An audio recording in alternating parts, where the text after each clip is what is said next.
Ah, crap. I forgot to change that.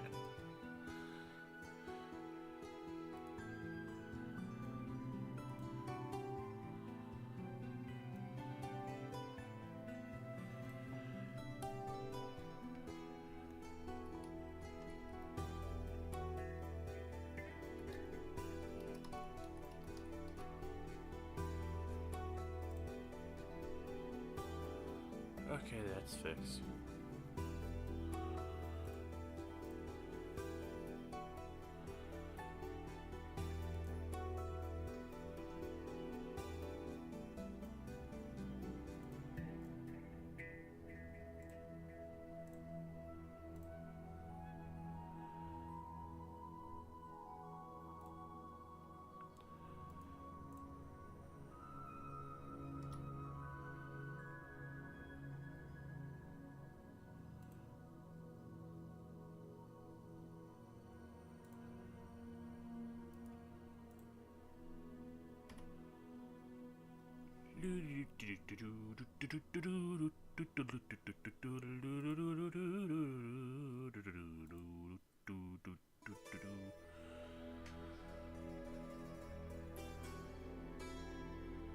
We've only just started.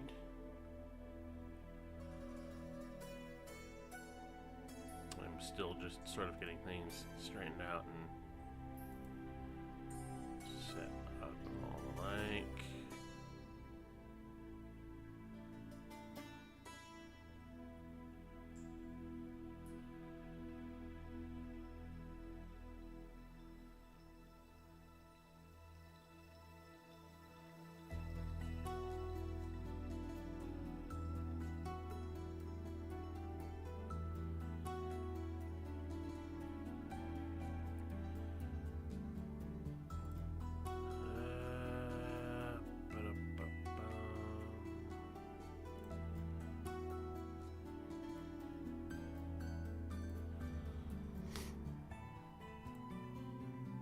Still working on sending the announcements out, and then we'll get started in a bit.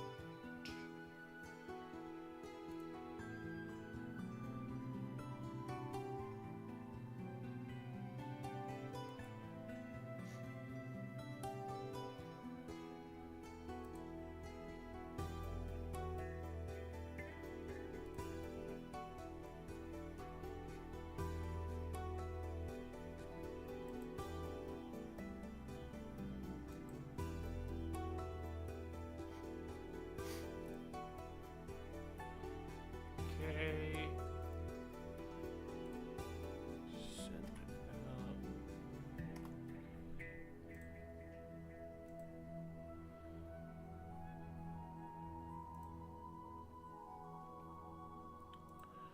Okay, I think that will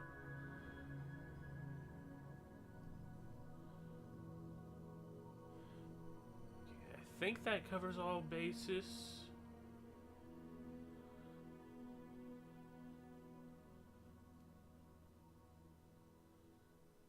I won't lie, I'm not a morning person, so trying to stay awake to actually get all of this done is a thing.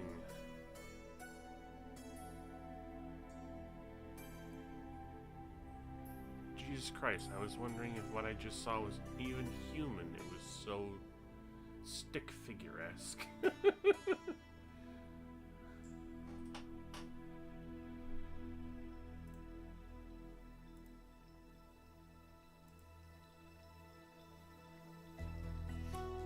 Alright, well, I know we're live. We've got one viewer according to this, although that could just be me watching myself. So what happens if I close this page and don't look at it?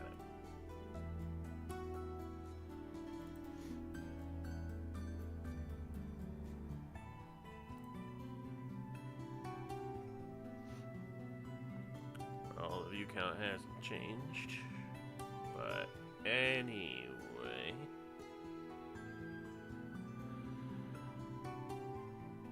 Okay, so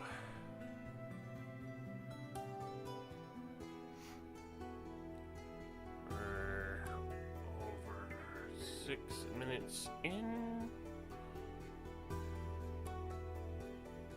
Not really getting anybody else, even after all those announcements.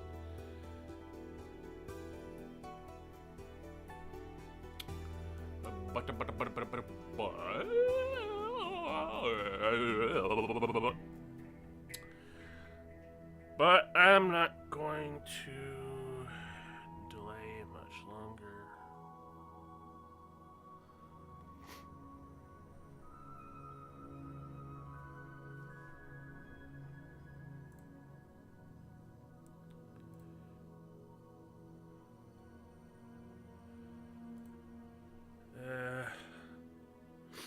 I'll wait till 10:10 on the mark.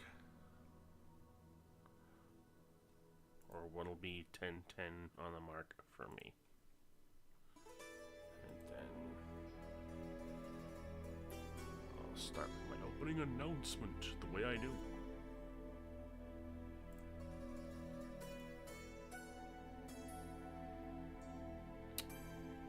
Yeah, everyone's starting their own streams right now, it seems. God. Here I am, sitting here doing my own.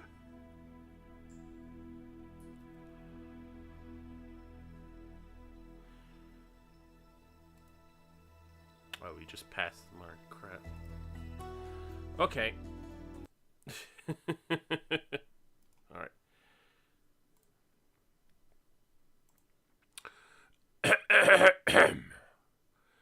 Okay, greetings ladies and gentlemen, and welcome to the Devasia Mentality's first Devasia motion stream exclusive to this channel, it seems. Because I haven't actually done a live stream on this channel. Well, not a full, proper, non-test live stream before now. And today's stream is going to be as special as I can make it. This is going to be my own creator commentary of the... excuse me. Embers... Oh, God. Excuse me again. Embers of a Lost War series, as I have made it for this channel. As such, I think it's only proper that we actually get into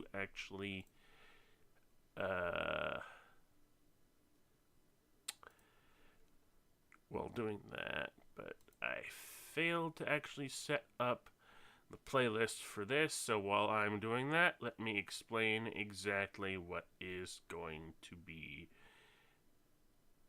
going on. Now, for the first thing that I want to do for the course of this stream is we're going to go over each episode of the Embers of a Lost War series proper, all 5 of them, one after another. I am going to be skipping over the re-edited episode 2 because that would just be redundant. And after we're done with the first 5 episodes of Embers of a Lost War, I am then going to move on to the side ops. The side operation Embers of a Lost War, and then do commentaries of those. And then we're going to end it on commentary for... What was the other little series that I did? Oh yeah, the Coming Conflict stuff. After which we will do, pretty much a Q&A, assuming that there's anyone here to actually watch and ask questions. And I can actually show all 5 episodes. Come on, let's have... Okay, there. Okay. Got all 5 lined up on the playlist, and we should be ready to go. Let's just double check all the messages, get that out of the way. Still no one in the chat. Thank you for being here. I appreciate your absence. Okay, but let's not waste any more time. Bye-bye, monkey, and say hello to VLC player.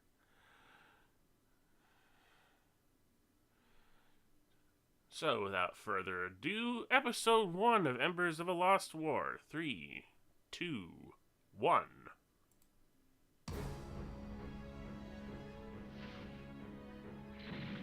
Hold up. Oh, okay, there it is. Took ya a moment. But yes, here we are. This opening sequence. Trying to remember what track this was. I know it's from Armored Core 3 or Silent Line, one of the two. I know that much.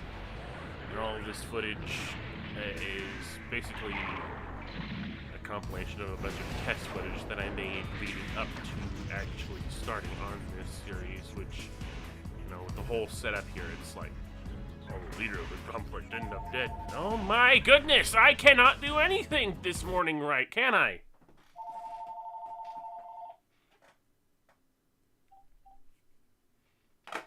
Spam.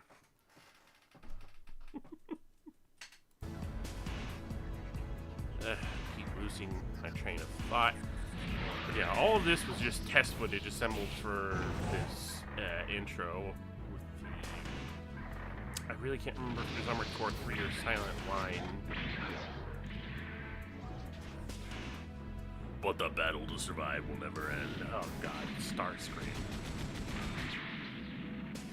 Got the most use that figure will ever have, as far as I'm concerned.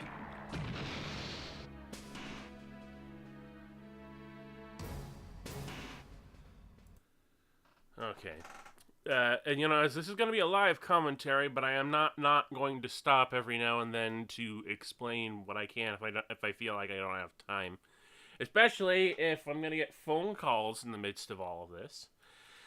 But the name Embers of a Lost War, I genuinely do not even begin to remember how I came up with this, honestly. But I kind of feel like it's one of those, the name Embers sort of just popped up in my mind as I was developing the idea and concept behind the series, and it's just like, I don't know how it really evolved from there, or how I got to name it Embers of a Lost War. Like, I like, in my mind, the name Embers was kind of like the key part of my thought process behind naming this series, and as such, it was going to be named Embers something or other, no matter what I did. But how I came to Embers of a Lost War, although as clunky as it is of a name, it is what it is. And, you know, the concept behind this, you know, it's pretty simple. Like, I wanted to have, like, something of an alternate universe sort of story where, of course, things ended differently, and I didn't have to follow, like, any sort of canon. Because when I originally started working on the idea of doing an Mobile Suit Gundam stop-motion series, like, my initial idea was to actually try and do something 8th MS Team related. You know, adapt new adventures for the 8th MS Team, like stuff that they would do between episodes in the middle of the jungle, and ultimately that seemed a little bit infeasible to me, trying to actually figure out, okay, what am I going to do, you know, between episodes sort of things.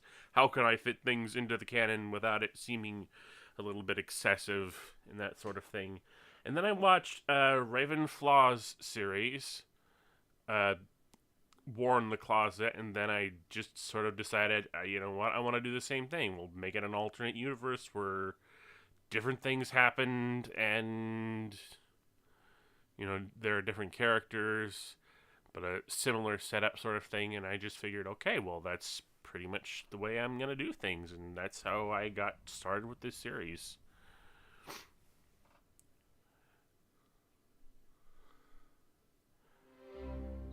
Ugh, I wish I had managed not to make that move around. And then we get the shot, you know.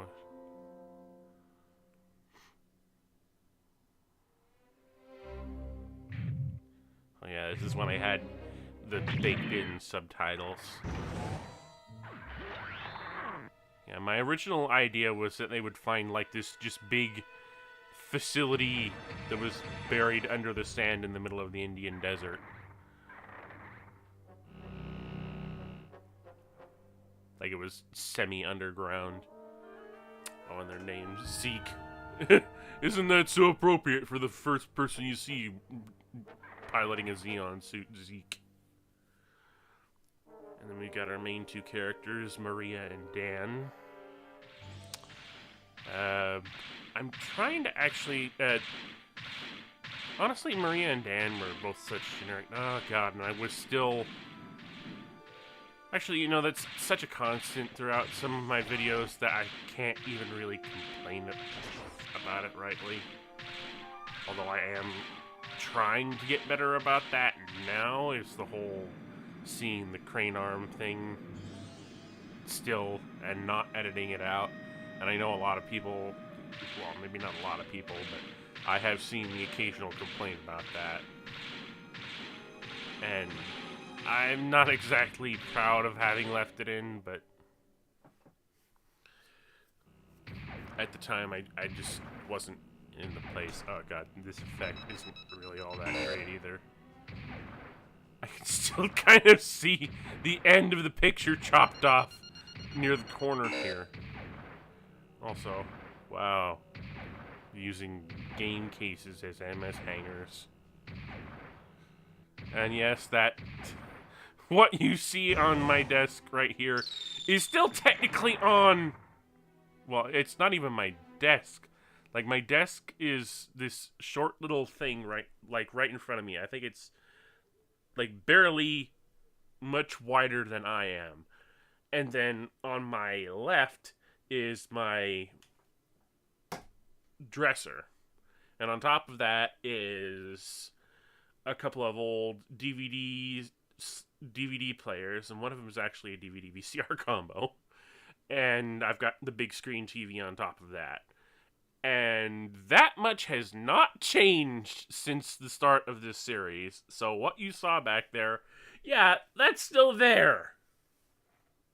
At least as of right now. And I really need to change the way I have things set up for this series. Hopefully sooner rather than later.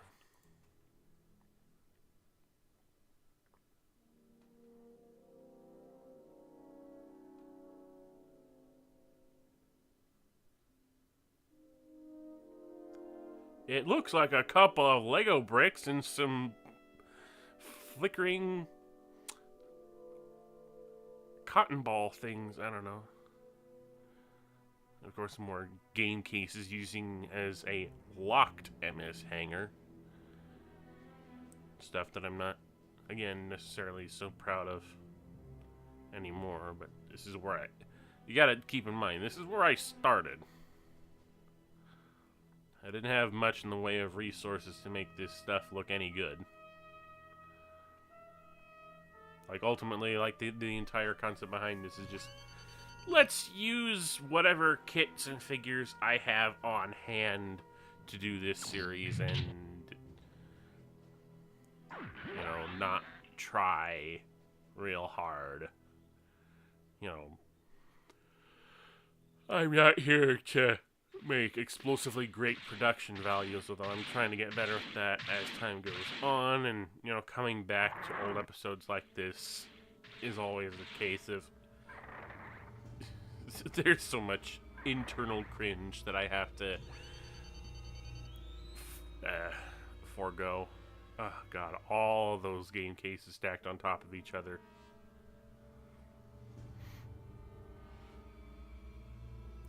Starting to wonder how I even did that in the first place.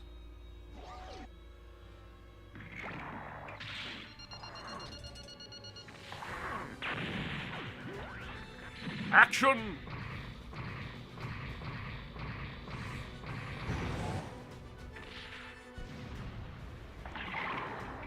Oh no! And Zeke dies off immediately. inglorious and whatnot. And that's the sort of shit that happens in wars. People die. Alright. And holding all of this together at the top of that, that's one of those light up display bases. And this is with the old HGUC Gundam and the old HG GM ground type, which is taller than it, awkwardly enough. And boy, I was glad that, you know, by the time that I moved on to later episodes, they could replace these. Although it is kind of annoying in a certain case where for the GM ground type, I feel like I could replace it twice. Because I do have, like, the new HGUC GM ground type, and now I also have the Robot Damashiever Anime GM ground type. Yes, cotton balls. I'm still not adverse to using cotton balls for the firing effects when necessary, but, you know, with the current effect set that I have, I would rather try and avoid that. The alignment's off. I gotta readjust. It was, you know, I was kind of thinking to try and make that a plot point where the more that they look into the way the Gundam functions, they start to realize that whoever piloted before did some really weird things with it.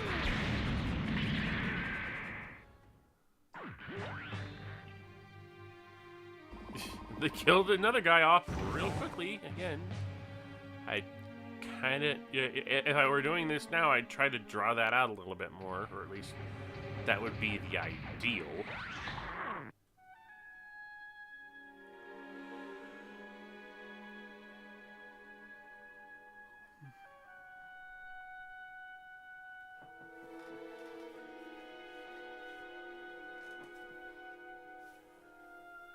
And we later established that she's like 14 or 15 years old. I've already forgotten. I keep track of my own timeline and characters. This all makes complete sense. Yeah, their commentary. You know, I like to have a little bit of levity here and there.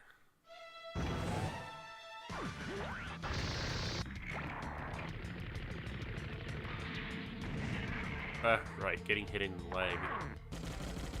That's something that I thought I was going to make more use of later on in later battles, and in fact, it's sort of a thing that I do make use later on, but I never focus on it, is that the damaged leg does become an ongoing, was supposed to be an ongoing problem with him piloting. Oh, and then suddenly, like halfway between making those shots, the blast effects suddenly become a lot more distinct. Because this was around the time that I'd actually gotten some more proper laser pointers. You know, before, for the initial effects, I think I was only, like, using cat toy laser pointers. Okay, you know, as awkward as that is, I do like how that effect came out where the shield snaps into place. The refraction.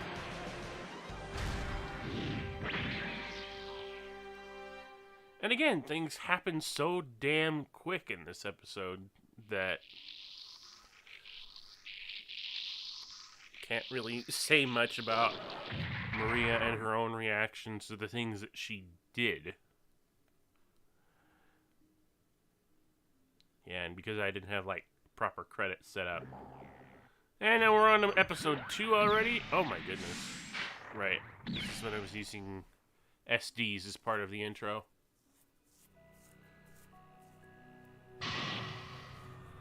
Yeah, and the Lego trailer base thing that I made. I really do wish I could have replaced this. because the trailer base is honestly... Well, actually, I mean, when I say I wish I could replace this, I mean, I technically have, but it doesn't have one of those moving lift up things. I got the trailer base that comes with the GM Quell. So it's not quite what I would want, but it'll have to do. Alright, the way I'd have introduction from one episode to the next. That shot right there with the light in the background, that was actually pretty, I thought that's still one of my favorites, even for such a simple point in this series. Again, I don't remember if this is Armored Core 3 or Silent Line. And the way those things shake around, I don't know how that happened. And of course I decide, oh boy, the tidal wave, the whole trying to do this, because, I'm trying to figure out, okay, what stuff do I have around that I can use as like a Federation warship? Transformers Armada tidal wave, of course, that's the best idea for something like this. And it sort of just gave me ideas. It's just like, if I have like the whole combined ship, we could make this like some huge mothership for the Earth Forces Navy or something like that. Even then, it seems pretty ridiculous. That the Earth Federation would build such a... Well, then again, when I think about it, in, I guess, Gundam Wing, they had like a huge mothership structure that was very weird in design.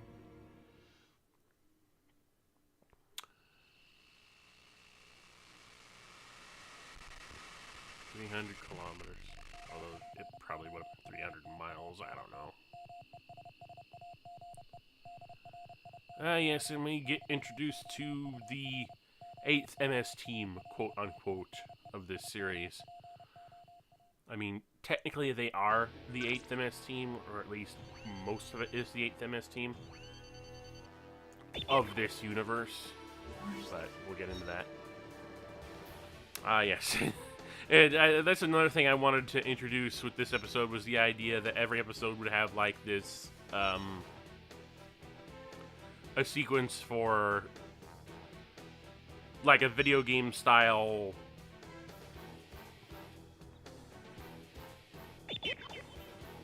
brain. Mission briefing segments. I also wish that I had done something a little bit different. My God, that's so pathetic. And is that technically 300 kilometers in distance? I don't know. I was so half-assed with some of the stuff trying to set up this series, where everything is, and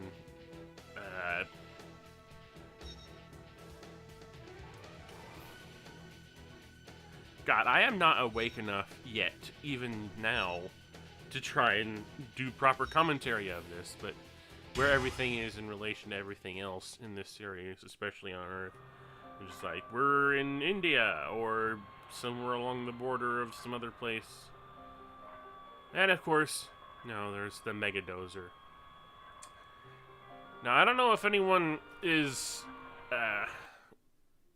keeping any sort of tabs on things, because I use Cybertron Metroplex, like the original Transformer Cybertron Metroplex, as the quote-unquote Mega Dozer, which I was going to have be like this big transport thing for the 8th MS team, so that they could keep all their supplies and keep on the move at all time and have like a sort of base of operations, even though it's kind of lame as something that's supposed to support a team of 3 mobile suits. But it's not like I had any other kind of alternatives at the time, and now we live in a day and age where Legacy Metroplex exists. And it's just I'm not going to replace the Megadozer. In fact, there's a part of me that has wanted to think of a way to write the Megadozer out and replace it with something else at some point later on in the series, because I just hate using this. It's such a lame piece of junk as far as including it in a Gundam stop motion series goes. Like, I still like the Cybertron Metroplex toy as much as I can muster. But as far as using it as a, well, a prop in this series, it's such an underwhelming piece of shit. And I really would like to not continue using it for this series at some point and replace it with something else, but I just don't know what, when, and why, and how yet. But expect to see the Megadozer not make it to the end of this series. That's all I'm going to say about that. And then we get a glimpse into, you know, the various characters on this team arguing with each other. Alexis, Carmine, and Samson. And David, who's the leader of the team. Let me transition. Oh boy, isn't this a marvelous effect?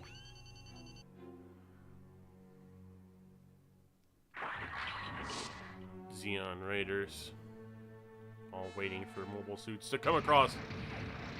You know, we were talking about this earlier, like there's a line across the continent where a bunch of, like, the idea is that there's a huge line, well, maybe kind of not huge, but a line of Xeon remnants who are scattered across the whole of the Asian continent at a certain point, who are trying to hold off anything crossing across the continent, at least over the ground. Maybe across the air too, but I'll have to reaffirm that later on. But the point is, like, there's a whole boundary where crossing past a certain point across the continent is a little bit tricky for most people, and I wanted to make that something that we get into a little bit more perhaps later on. But for right now, it's just a case of the team is trying to get further into the desert in India, and they have to cross over this line, but they are lucky enough that they only pass by a part of the line where there's only like 3 major raiders waiting for them. And that was just recycled from, yeah, it's just recycled footage from some of my older videos because I didn't want to have to re-record all of that. And by God, when I look back at this, I remember how much while working on this episode, I recorded it all so completely out of order. Like, I think these things right here are some of the last things that I ended up actually recording the footage of. And I don't know why. Although, I think this was still around the time when I didn't really do scripts. I was just sort of doing things and then pasting them together later on to see how they would work out.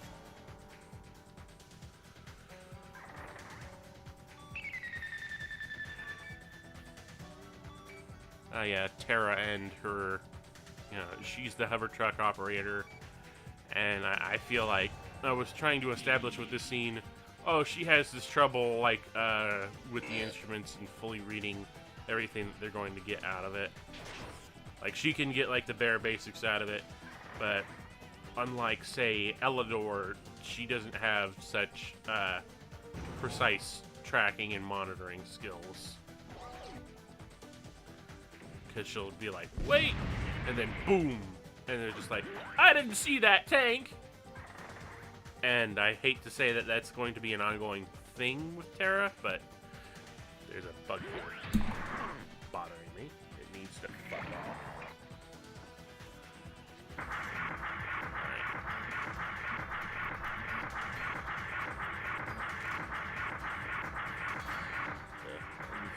It seems so freaking...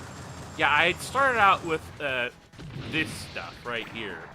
And then the stuff that came before it was the last thing that I did. And even this does seem kind of like not that great, all things considered. Although I could say that about a lot of things that I've done in this across the course of the series.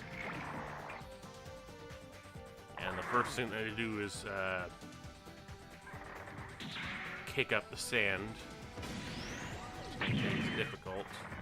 Let's see.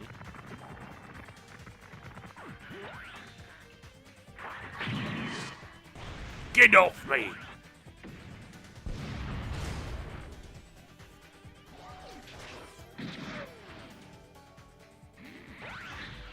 And because I was trying to make David something of this stoic badass commander, he doesn't really say much during this fight.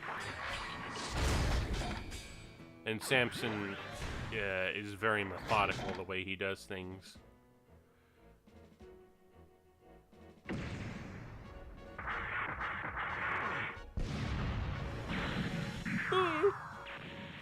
The way that zoom in happened was...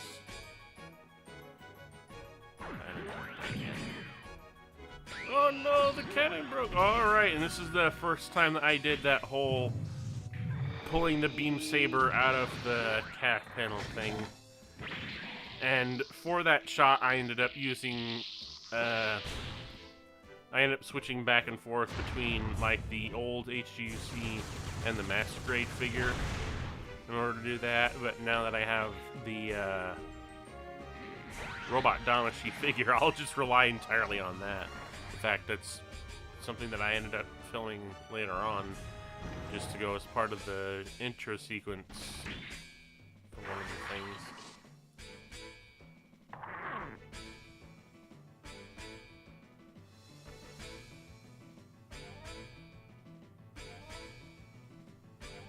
Yeah, in the re-edit, I added some dialogue here just to get at his thought process, but he figured just like, okay, he's probably out of ammo, but that thing's more of a problem, so I'm gonna get rid of it first.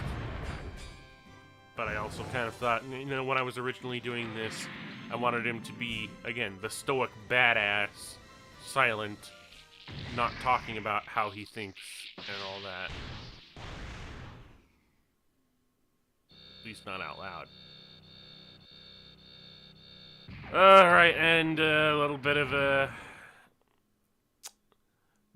problem there. That's going to be a continuity error later on. He says he only has 2 shots left. Oh yeah, and the situation between these two characters is like Carmine doesn't want one person to use her first name, but she's okay with David using her first name, and David's just not having it. Yes, and I think this is where I use, like, some sort of backdrop for the actual sky blue of the background. This is when I first started doing something like this. But then I ended up not going through with it for a while, and because I thought the effect itself was just so hokey. Oh, God. And now we're on to episode 3! Yeah, this is when I was doing the VHS style of thing. And of course, this is also where I started making the subtitles that were not baked in, because it just got to a point where with the subtitles baked into the video itself, it meant that if I wanted to go back and do like an edit or something, like the re-edit that I did for episode 2, the baked in subtitles were kind of a problem, because then I would have to either try and crop the subtitles out, which means I would have to crop out a chunk of the video or something like that, and it just seemed like a freaking annoyance. And considering that I was not, and considering that there was certain episodes that I did old that I did not archive all of the old footage and pictures and whatnot for, that going back and re-editing it was just not going to it was just not going to be a thing in the first place, especially under the circumstances where, okay, I have all of the old picture, like, even if I did, it's just like I would have all the old pictures, but then I would have to completely reassemble the footage from the pictures that I have, and I just didn't want to do that. So my better instinct in certain cases was to just, going forward, to have a separate subtitle track with the video itself, so I could easily remove the subtitle track without having them, so that you would still have the subtitles, so that you could still what was going on, but they weren't baked into the video, so that I wouldn't have to worry about trying to remove them from the video file itself, and thus, like, crop the image or something like that and make things awful. Like, that's the reason, for the longevity of the series, editing wise and all that I decided that, I want to do things this specific way, because it's just like one of those things where if I want to do an edit later on, or I want to use footage from an earlier episode in a later episode without me having to go back and reassemble the footage piece by piece from all the archived images, it was just, this is ultimately easier for me. I know it is kind of awkward if you watch the episodes on YouTube and forget to turn on, like, the closed captions, but unfortunately this is just, from a creative perspective, this is what I wanted to do.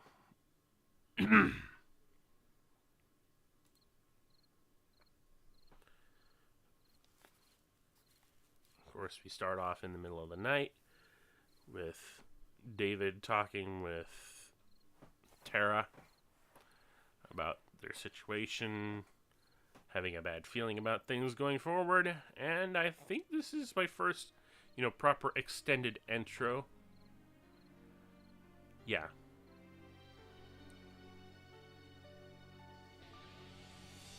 Talking about a brother that we haven't seen yet.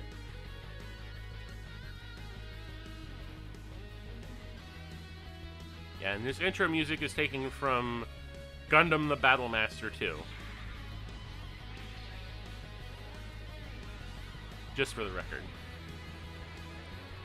Yeah, and I've done a lot more experiments with stuff since the last time, so I had a lot more filler for this.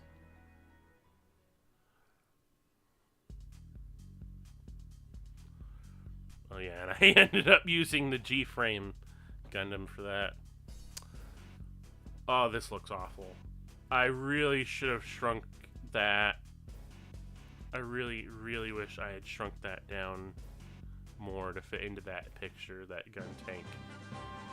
Ah, yeah, and now we have episode titles. Episode 3, Hot Returns. Not that I haven't retroactively given titles to other things. And this is the first major scene that I completely redid for this series. Just because I remember doing, like, the preview for episode 3, like, even before I'd done anything with episode 2. And this is, I completely refilmed this later on as I was doing stuff for episode 3 with completely new figures to make it look more on point. But this is our first major flashback sequence to a new character. His name is Vent.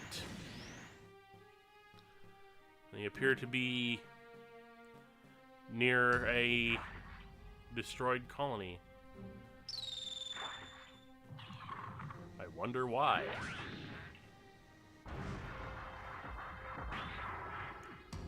Yeah, and again, it's another point to this flashback. We get to see Zeke before he died in the first episode, Because, yeah, this is the same Zeke who was in episode 1, who got himself killed, like, right off the bat. So we get to see a little bit more about where he was before all that ended up happening. And then the flashbacks end. Your nap is over. Get down to the briefing room. And then we have another one of those game-style briefing segments like I did before. Because I just, you know, the video game-style mission briefing was just something that I always wanted to include. And you know what? The on-screen subtitles with the baked-in subtitles. Is it okay if I have my Zakutu named Zeke? No, that's not a big problem to me. You can name anything you want, and you know, if it's inspired by the way that I've done things, I don't mind. And to be frank, it's kind of uninspiring in general to have a character in Izaku named Zeke, because that was kind of a name that then ended up being used for a lot of Xeons. The Zeeks! So the name Zeke isn't necessarily all that creative in my mind in the first place. So feel free. Also, welcome to the stream, Sharaz Nimble Plays and Commander Razor. Nice to actually see some people speaking up finally. Lieutenant Kirks, who is essentially, you know, I was doing a lot of name play with this because of my lack of creativity. You know, Kirks, like Kirk from the captain from Star Trek, because the guy who was piloting in the 8th MS team was Norris Picard, like Captain Picard. That's just the stupid way I did things in circles. And I tried to make this vaguely similar to how it was in Stardust Memory when they were launching from the base in the desert. And of course I go for like Zeonic Front style music for this sort of thing. Oh, I'm looking up at the goof on a cliff top. That's totally not reminiscent of the original 79 series.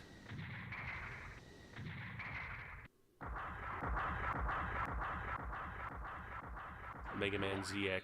You know,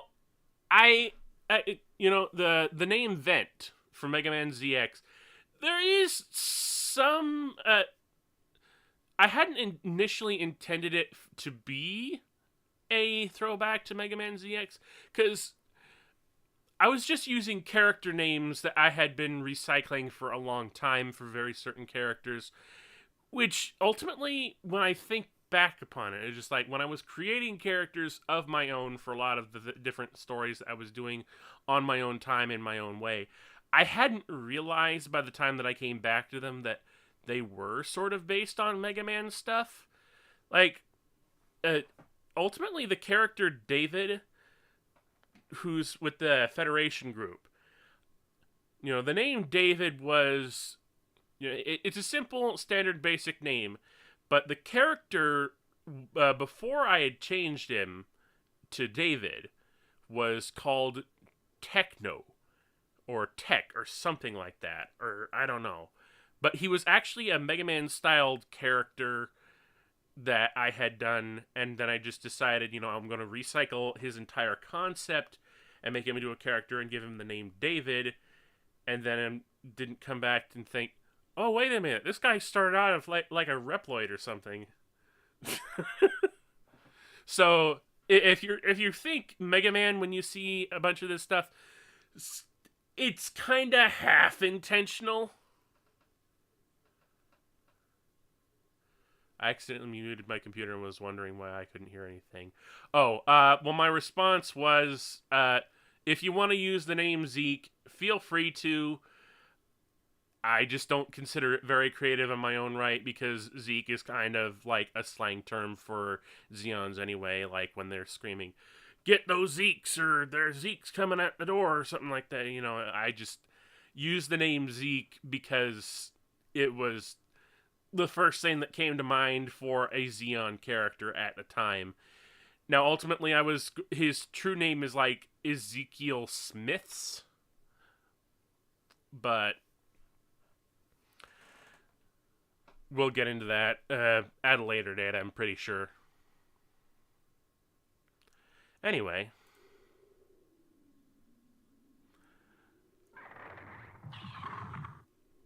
Vent is being very... He doesn't want to go out and start fighting again because he's not really wanting to actually fight. Like, he's a bit jaded now, or reluctant or hesitant or whatnot, but he is ultimately a better pilot than he thinks he is. Oh, and once again, I was using like a piece, like the rear piece of the, what was it? The tidal wave to represent the mobile suit carrier here. I figured it was kind of thematic. It's just like, the tidal wave is like this big conglomeration of ships. Maybe one of those ships is actually a mobile suit carrier.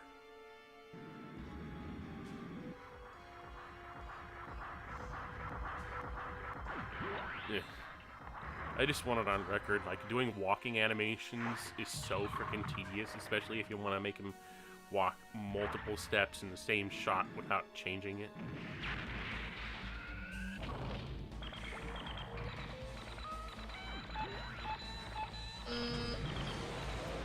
And this was just a recycled shot from something I'd done earlier, and I didn't like it because of the way the lighting was.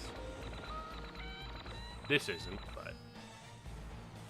Of course, also, this is like the introduction of me using, you know, I'm finally using the blue background for this episode, and the MS Carrier internal is actually the mobile suit launch bay from the white base from, I believe, I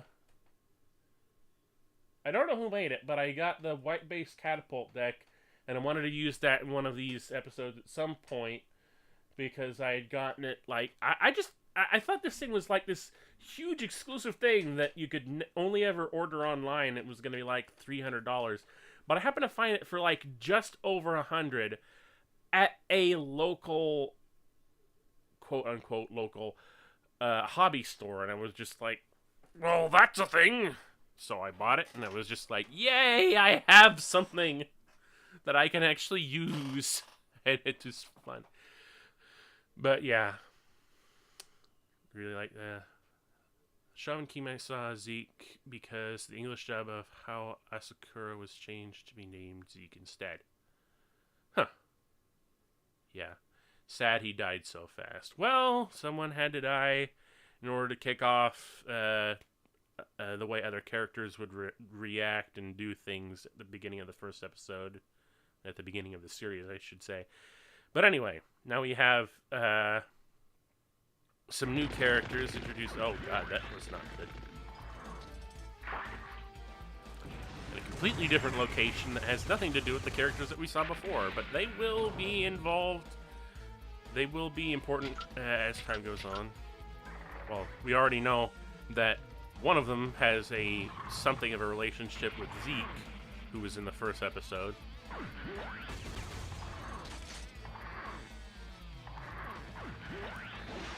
Yeah, some of these characters aren't named right, like he's named on screen yet.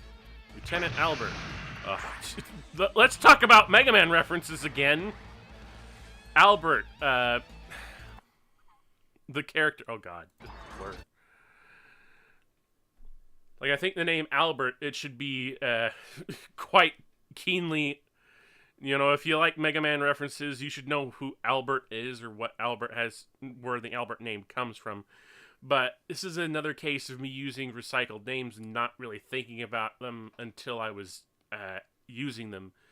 Because this originally belonged, like, the character's full name is Alan Adrian Albert. Now, that name was actually the middle name of me and both of my siblings.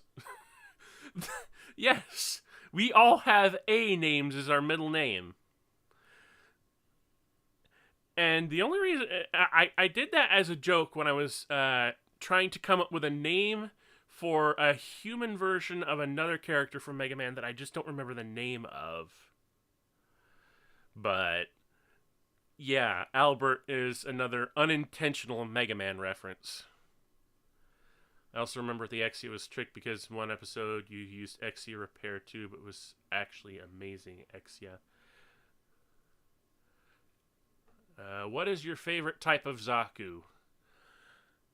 You know, it's hard to say. Like, among the Zaku 2s, my top 3 favorites are the F2 type, the FZ type, and the JC type. Have to do something real quick. Okay, I'm still just sort of discussing some of the things and pausing as I'm talking about it. Also, since we're paused on this, I want to discuss the how Event says, "Damn it, why am I so twitchy?"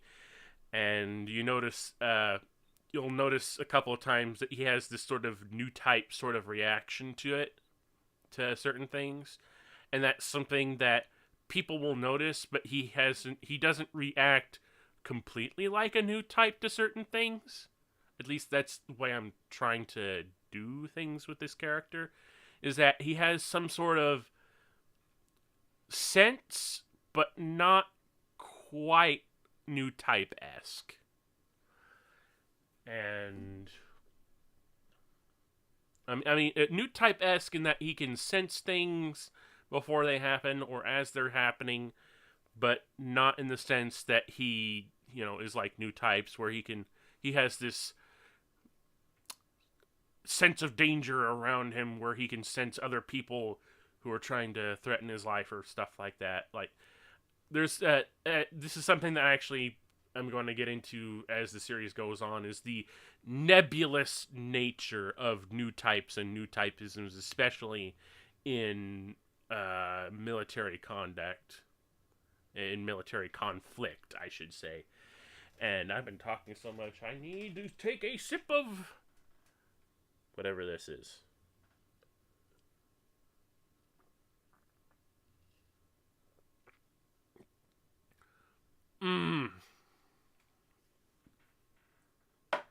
That is getting lukewarm, and I hate it.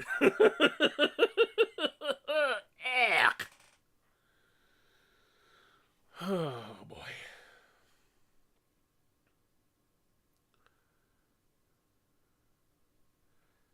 Zaku 2 F2, Zaku 2 F, and the C/C5.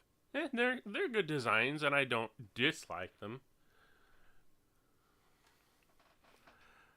But a lot of the reason I think I like, well, first of all, I'm gonna say that it's playing favoritism.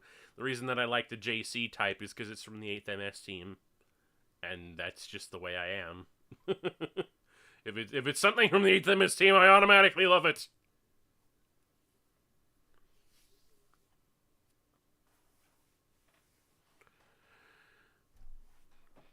But I think as far as the actual Zaku 2 design, that I like the design of overall more. I still prefer the F2, which is, whenever I'm talking about Zaku 2 designs and with some normie and they're asking, what's your favorite Zaku 2 or Zaku or whatever, what's your favorite Xeon suit? And they're just like, I like the Zaku 2 F2, and it's just like, huh?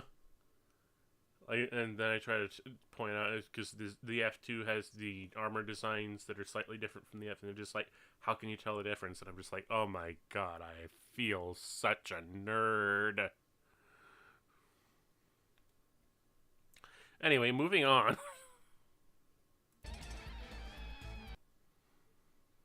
Let it stop. Okay, just... yeah. And like I said, he does have... Vent is supposed to have this sort of odd sixth sense that helps him similar to a new type sense, but isn't quite new type-esque. But we'll get into that later as the series goes on. And then there's this poor asshole. Yeah, that's the Zaku cannon type half cannon. I just took the cannon off and left it with the backpack attachment for the grenades and used those as smoke grenades. Yes, I originally wanted to use the HGUC gift custom for this, but then I ended up with the Robot Damashi figure, the old Robot Damashi figure. I don't have the new Robot Damashi figure as yet. If I ever do get it, I'm going to replace it. Yeah, once again. Replace the other Damashi figure, although I'm still not 100% sure if I will at all, because there are things I've seen about the new Damashi figure that don't quite measure up to some of the stuff on this one. But we'll see. Yeah, and this Gym Cannon pilot really has everyone on the ropes here, even though he's just a cannon pilot. But this guy actually does have new type reactions. Now, you think kicking up the sand is gonna stop things? What the hell just happened? A new type reaction? Or maybe he isn't. But then again, new type reactions won't help you with everything when your mobile suit is slow as shit.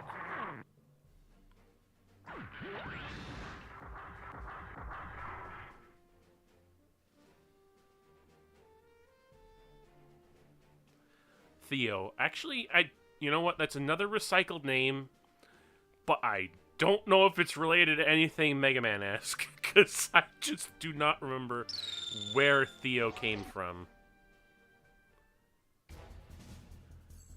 Ambush. Oh, yeah. Well, I was in the middle of, you know, something about the way I do music in these episodes is that I kind of don't really think about the music. I really just do the actions and then go through my library trying to figure out, okay, what do I have that will fit certain scenes after the fact while I'm doing the editing. And this piece of music was just something from, what was it? Front Mission, was it 3 or 4? I can't remember. It's just the only Front Mission game that I ever had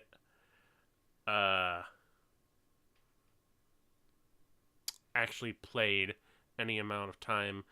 But I remember wanting to, you know, I just looked it up and I figured, oh, I want to use this piece of music for something, and, well, here it is. How could a cannon be so fast? Yeah, I remember that part. Gotta go. Sorry, it was fun being here. Nice having you around, Commander Razor.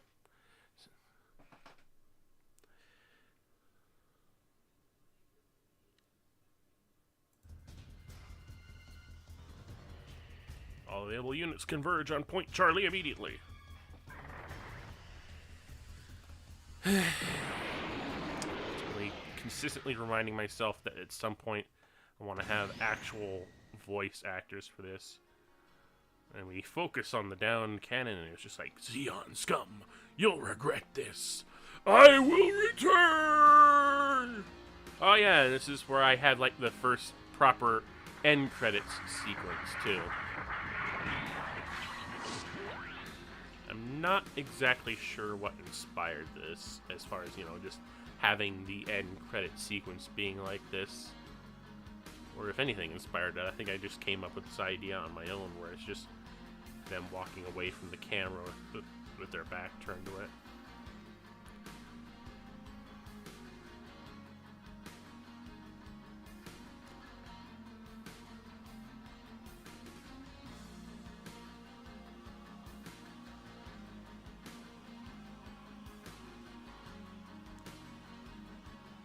Lovely IBO Smoothbore, you have any place we can reach out for potential voice work?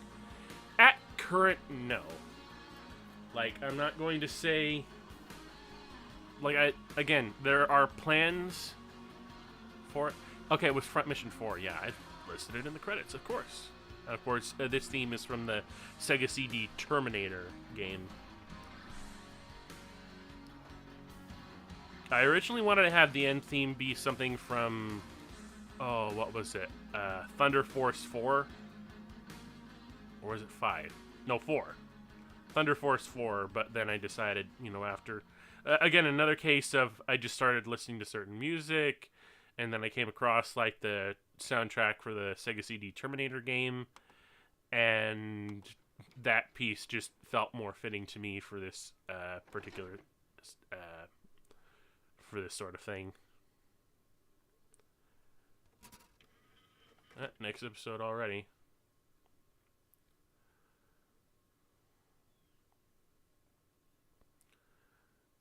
Okay, it doesn't require closed caption. Like, if you're watching this on YouTube, it doesn't require closed caption, but because I have the subtitles for the video file on my computer, I don't have to do that.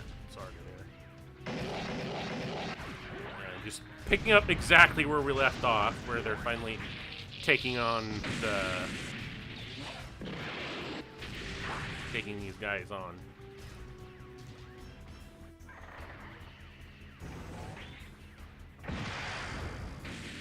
One shot of Zeta's first opening where Camille is walking away with his back facing the camera. G-Savior PS2 has some good tracks on the OST bafflingly. I have listened to it, and I need to actually re-listen to it at some point. And I might end up using some tracks from that at some point, for all I know, if they do sound good to me.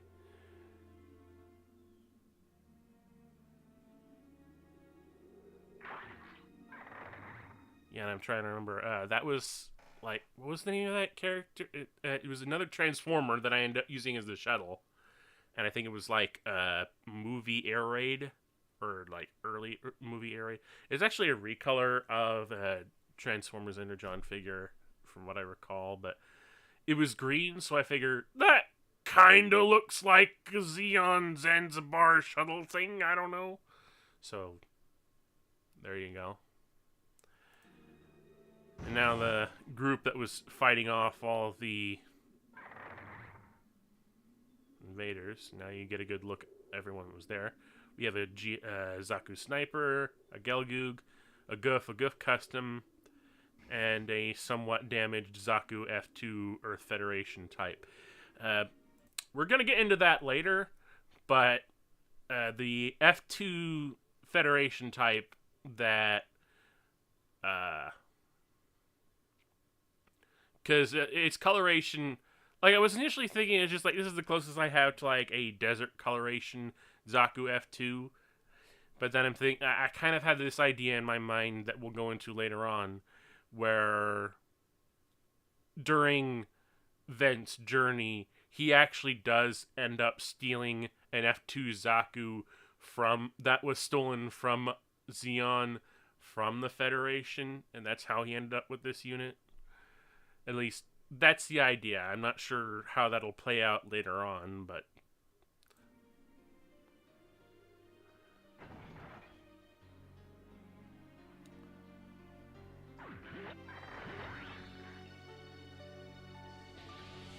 And the intro again. The Sky Blast. Yeah, Sky Blast! That was the name of the Energon character.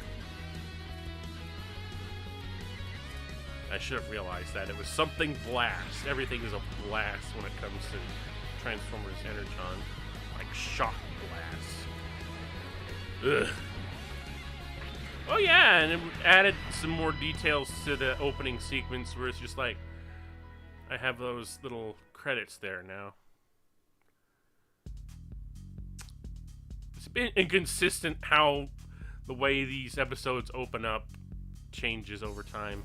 Oh yeah, this was also where I first got a hold of and used the Medea transport carrier model that I had.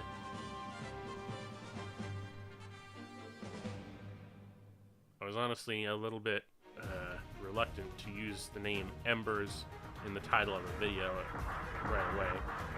And we have another flashback sequence, this time to right on the day when things go foobar during the war. Because everyone's losing their communications and whatnot, and it's just like, uh-oh, something's going wrong. But it happens like right in the middle of David's team pursuing some retreating Xeon remnants.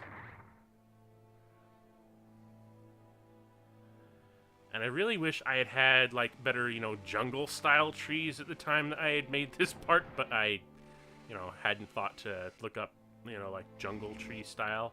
I just used whatever little trees that I had on hand, so it kind of looks more like a transition into a savanna when it really shouldn't. What is this feeling? Is this...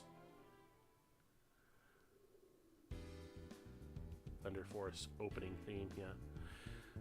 I like Thunder Force 4. I like Thunder Force 4's music. And I really feel like I should be using more of it. Yeah, and the Mega Dozer breaks down. I said this before, but I really do not like having to use Cybertron Metroplex as the transport carrier for this team, because it's just so half-assed.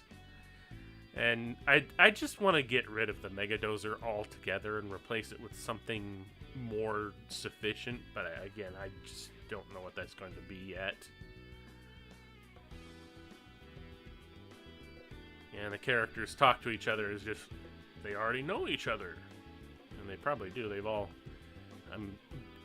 it's pretty much all but completely confirmed that Dan worked as part of the Federation at some point.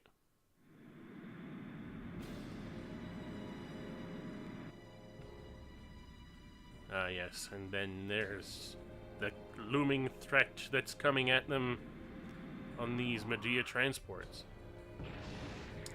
Continuity error, when they are dropping, they have bazookas in their hand, but now they only have machine guns. And we have one that has special shoulder armor, who's leading the group. Alright, and then we have this scene coming up. Oh my god, this... I simultaneously love that I was able to do this and sort of hate myself that I couldn't keep doing this, because I'd been so frazzled by the way I was not having legitimate characters that you could see in the episode itself. So I figured at some point I've got to figure out some way to correct this, and what I ended up doing was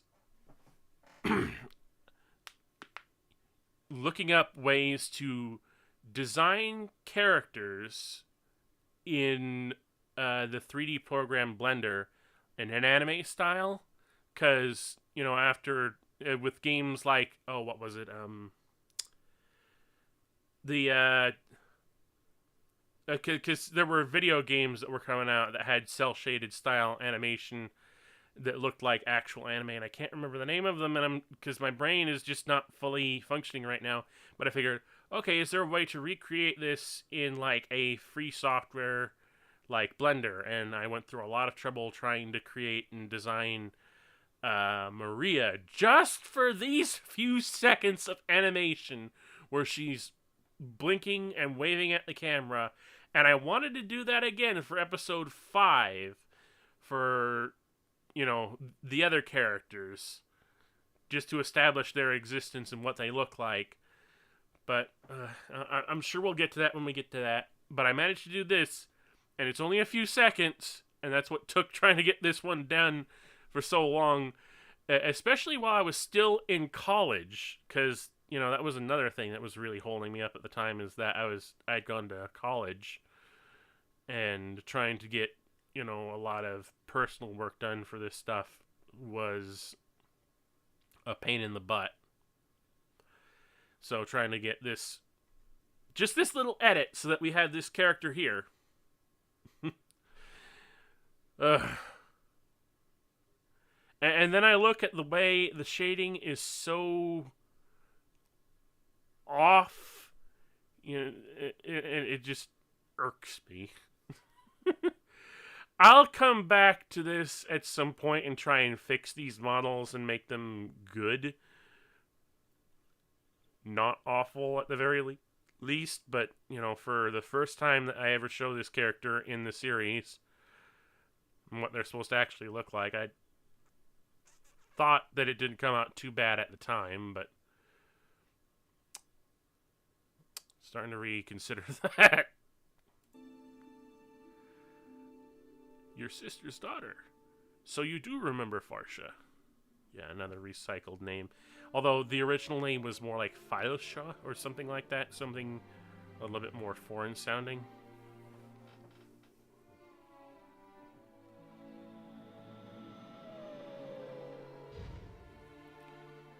And then we quickly come back. It's just like they come back to their mobile suits and just like, we didn't make any progress because there was some sort of disconnect with the way they were saying things.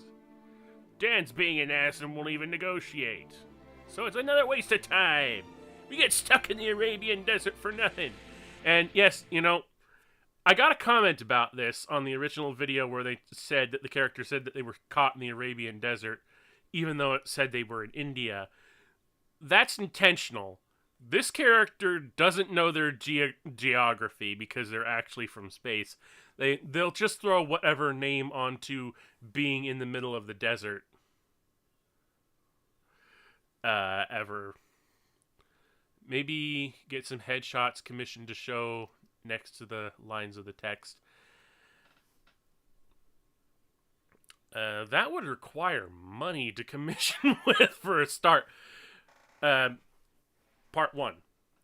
Part 2, I'm a very much DIY when it comes to things like character design, because there was a time in my life where I was more of an illustrator and artist than I was an animator of any kind, and then I pretty much just completely dropped it.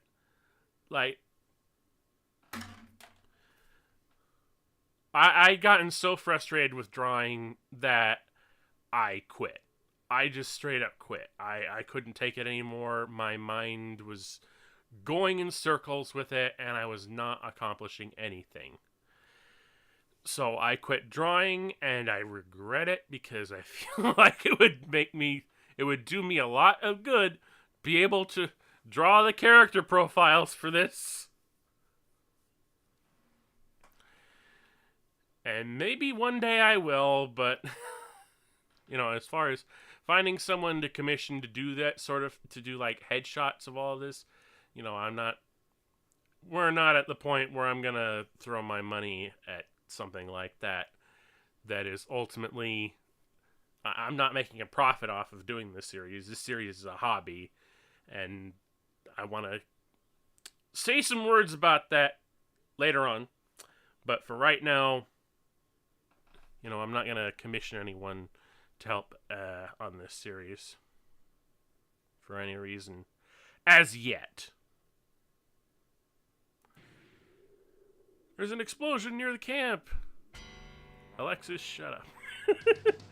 Yeah, it's just like, she is the one character on the team who gets no respect, and that's partially because she actually wasn't part of the original team. Like, that's something that they gets half revealed in the next episode when they talk about exactly who all was on the 8th MS team. Carmine's name doesn't come up. And she's also kind of a bitch, all things considered. Like, she doesn't know geology. She's kind of hot-headed and very mean-spirited. It's a wonder that she's on this team at all, but again, as this series progresses, we'll get into more of the different characters' pasts, and we'll figure out what her deal is. But yeah, she doesn't get a lot of respect, and anytime that she speaks up about something and something goes wrong, it's just like, Alexis, shut up.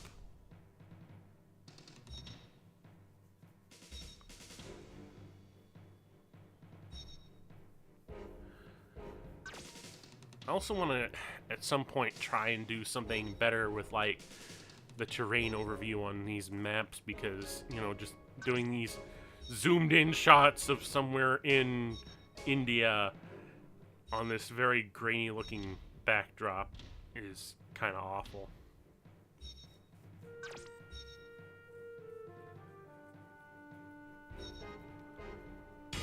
And of course, David decides to be a big hero and decides to just jump into the action all at once. Like, not even saying anything. He's just like, gotta jump headlong into the thick of it.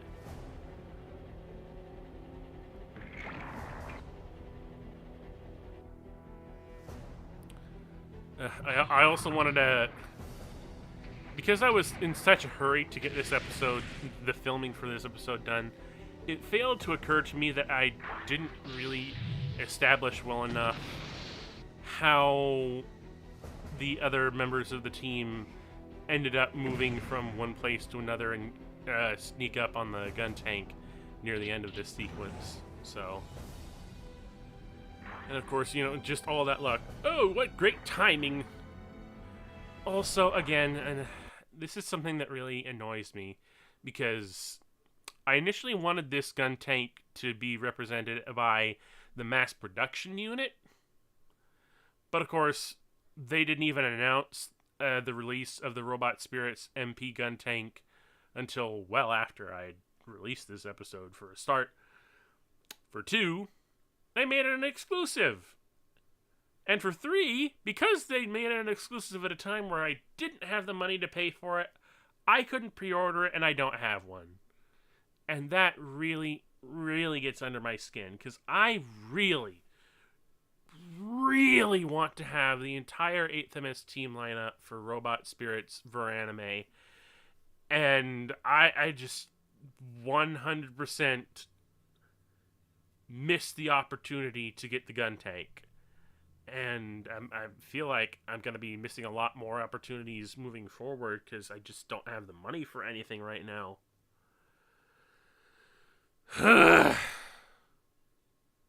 Like, I still have some of the stuff that's coming up on pre-order, like the Easy 8 and the one set that has the Jet Core booster in it.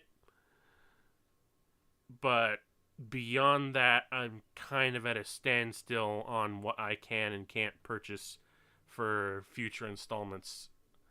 So,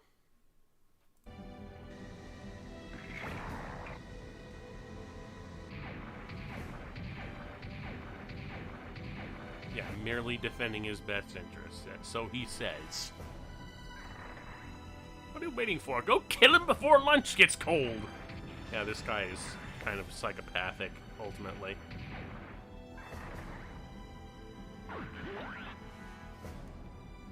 Like, yeah, he gives the command to flank the tank, but I wanted to have, like, an establishing shot of them actually moving on it, and I just never did that.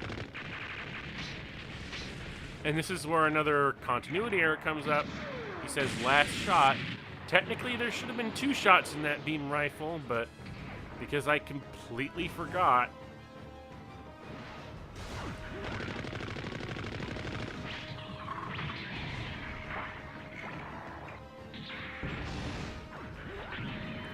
yeah, and this was, okay, him slipping on that, I should have taken the time to focus on the fact that the leg was still damaged, because that's the reason I wanted to show why he slipped up while trying to hit him with his shield. And ultimately, the battle was really freaking short, all things considered. I feel so let down by the way I did this episode, not adding more to it while I had the chance. But again, like I said, I was in college, and I didn't have enough time to get this thing done, to get everything I wanted done at the time. So I just threw together what I had. And when you see the others, tell them they're fired. Yeah, he's, like I said, psychopathic. Yeah, reactor detonation. Like, I know, like, the implication, like, most 8th MS team episodes is, like, if a reactor went off, it'd be this great big nuclear ball of fire. But considering that the detonation of, like, the Zaku in the very first episode of Mobile Suit Gundam, you know, didn't tear the colony in half, or, you know, completely wipe out, you know, everything in a XDX mile radius around the detonation of the Zaku, I kind of figure, like, the reactor explosions of mobile suits are, significant enough that you don't want to be near it when it happens, but not so significant that you're gonna wipe out an entire civilization around it. At least that's the way I decided to take things, and that's why, yes, the explosion from the gun tank was enough to cause damage if the mobile suits near it were either too close or not protected, but not enough so that they would become air vapor within a 2-mile radius around the explosive. At least that's my take on it. Yeah, and Carmine's still bitchy about her name.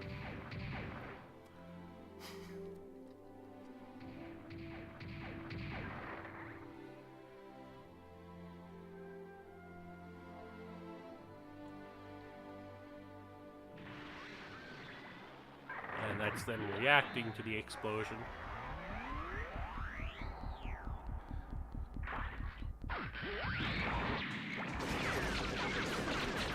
And, ooh boy!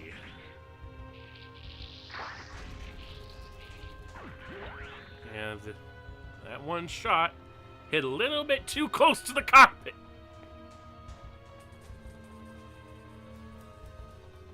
So Dan is not in the best shape after that.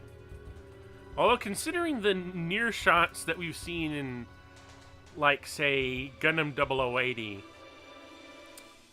where Bernie took a shot, like, it seemed like a bullet whizzed right past his head through the cockpit.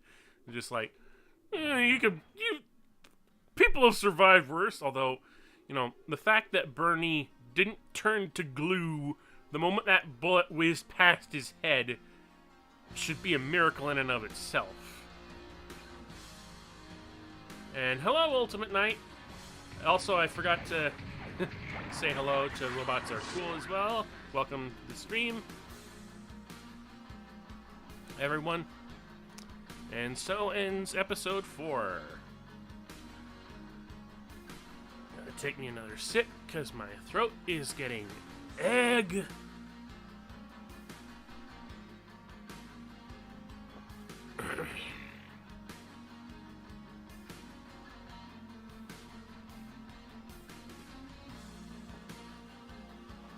Salt Kingdom, Zaku 2. Oh. I hadn't realized some of the stuff that I used in this episode. Alright. I just want to pause because I want to remember which all... Front Mission 4 for some... Battle Master, Silent Line, Crossfire, Galaxy Force. Oh yeah, that was from Galaxy Force. Gundam Senki, Blue Destiny, Gundam Unicorn, and the Terminator.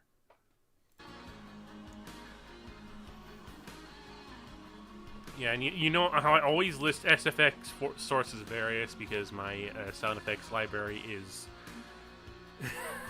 it is massive and very poorly organized, all things considered. I really need to deal with that at some point.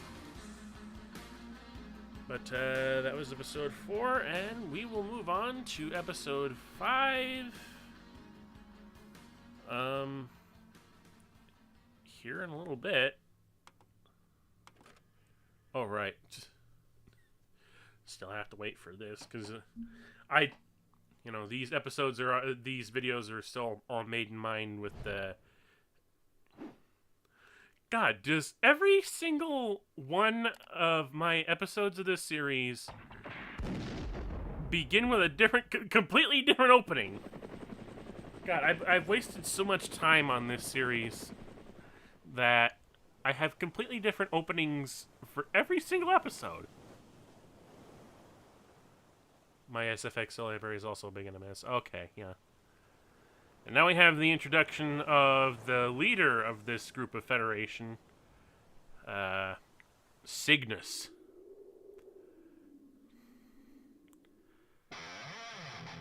Oh, yeah.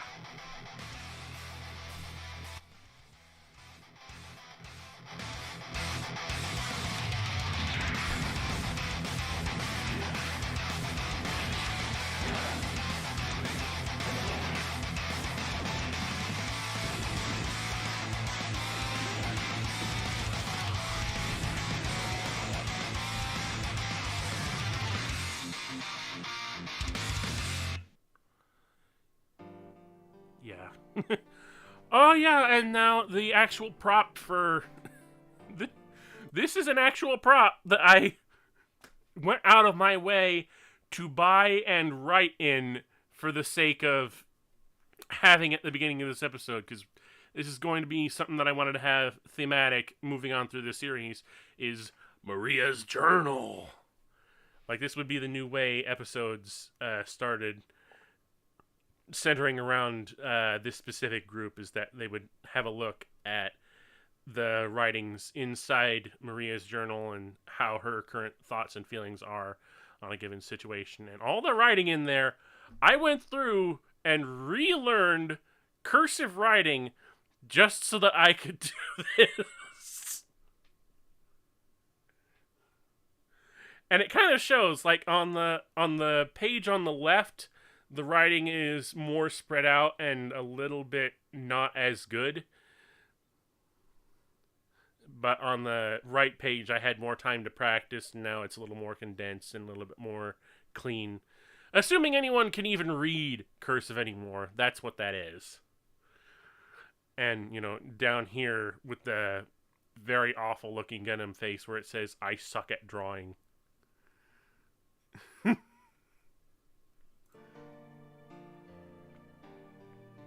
He's alive thanks to the people we met before, who also helped defeat the guys who were trying to kill us.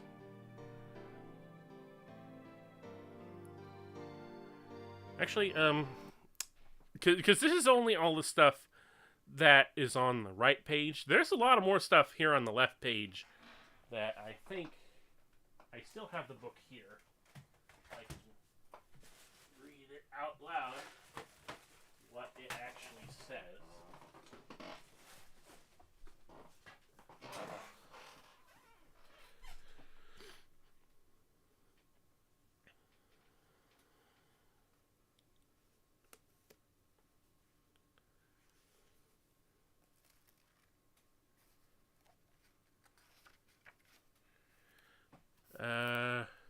Yeah, and these, they are actually also dated.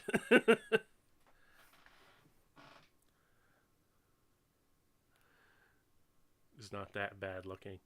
Well, I mean, it's the best that I could do. Actually, it is kind of bad on purpose, because I kind of make it a point that Maria is not a good artist either, or self-claimed not a good artist anyway. But yeah, I actually dated these things.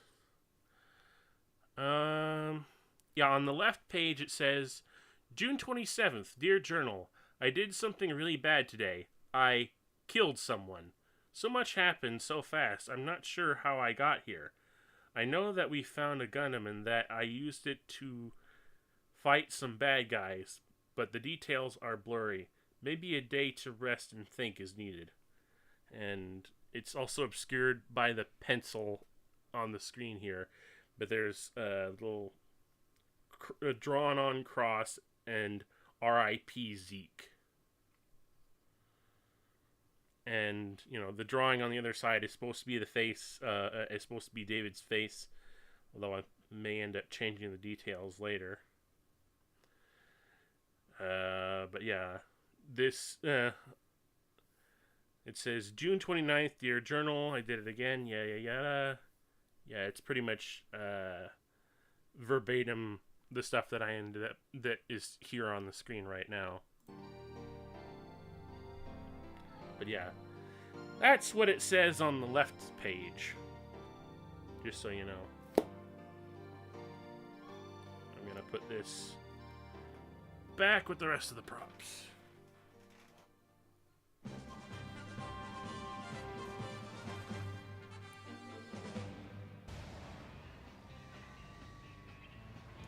Yeah, and from here they decided to go right back to the same base that was abandoned at the very beginning of the series. I'm no professional surgeon, but I think he'll live. Yeah. His language after the procedure indicated he's stable enough. It's like, goddamn motherfucker, why didn't you give me more morphine?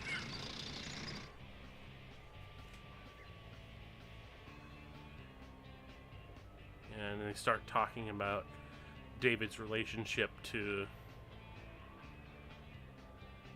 the characters from before. It's just like, I foresee the GM head going on this.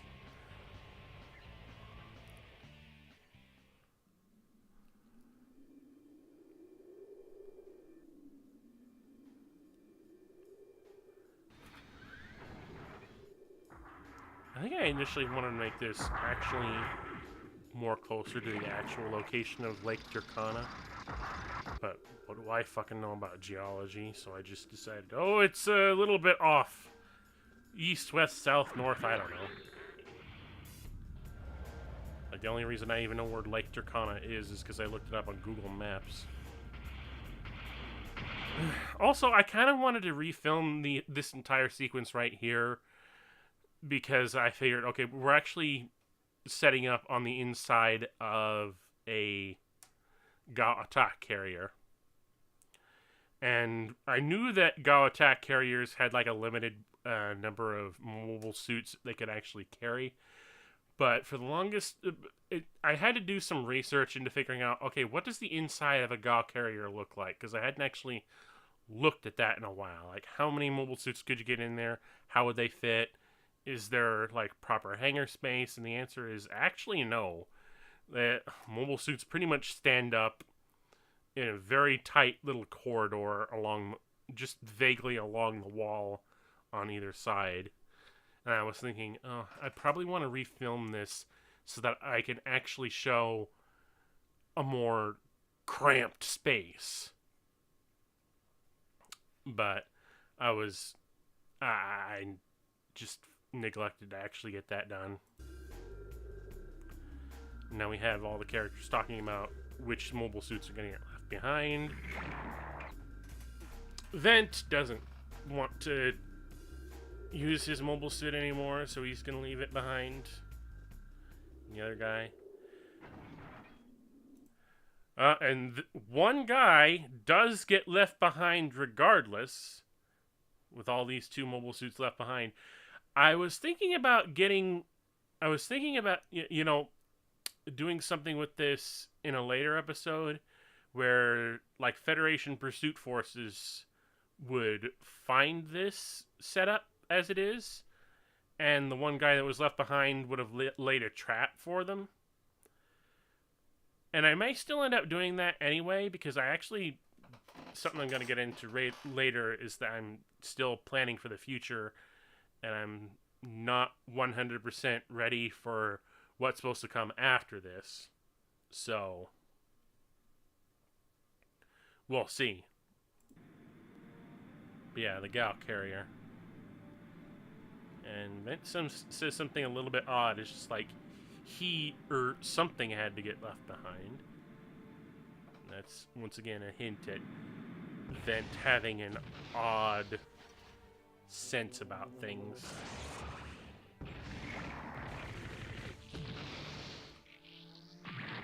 Showing where things went for Vent in the past as he describes the way he got into things. Jumped into war without thinking, angry and confused. And the only reason I keep fighting is because I have no choice.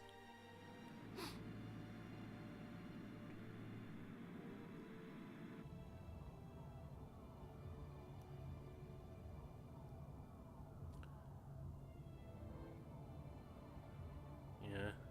As far as the people in charge on this unit are concerned, we're still Xeon. We're still fighting the good fight.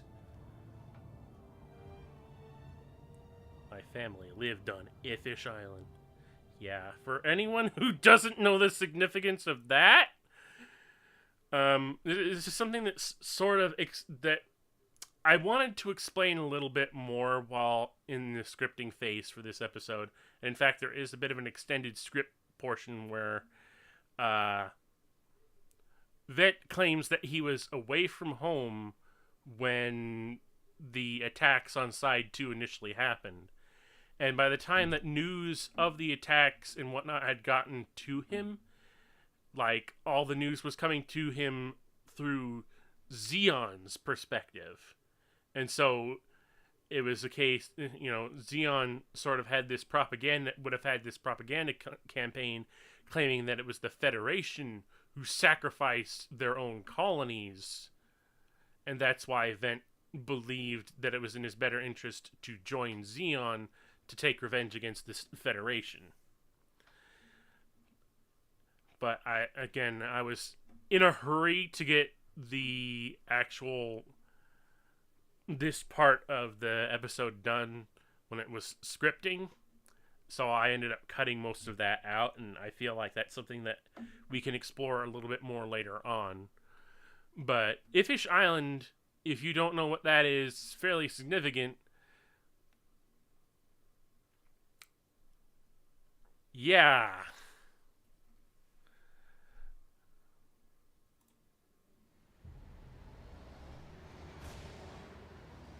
All quiet, Dave? Good.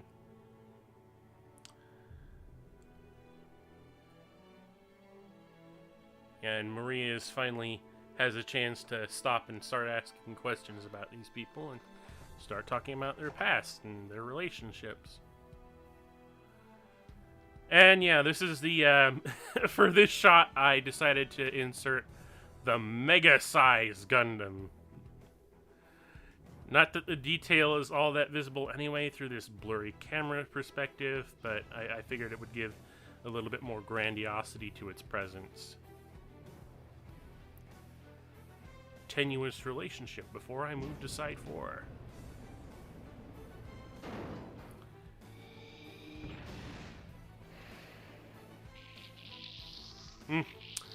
This doesn't look familiar at all, does it? You know, a ball going out into the battlefield, the damaged GM, and the Zaku. Yeah. A lot of stuff, the idea is that a lot of stuff plays out a lot like it would have in the 8th MS team. Not exactly the same, but... and with different characters overall, so... yeah, and this is when I had the robot Damashi figures. And of course, this is the flashbacks to things that I haven't really covered yet. This is from the history portion of the coming conflict. It actually shows what actually was going on that caused everything to go fubar during the war. And of course, flashbacks to previous episodes, you know, just to pad out a little bit. I'm back and I have a question. Shoot!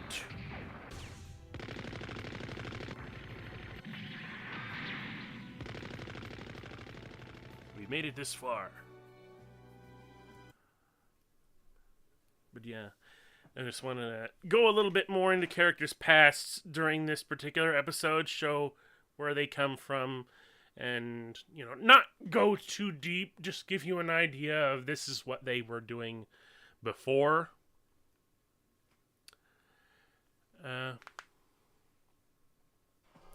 If you watch your other videos, those kind of remind me of those. Yeah, actually, I said this at the very beginning of the stream. We're going to start off with the main 5 episodes, just doing commentary with the main 5 episodes first, Embers of a Lost War, and then after this is over, we're going to go on to the side ops, and then after that, I'm actually going to address, we're going to do commentary of the coming conflict stuff. But we'll get to that when we get to that.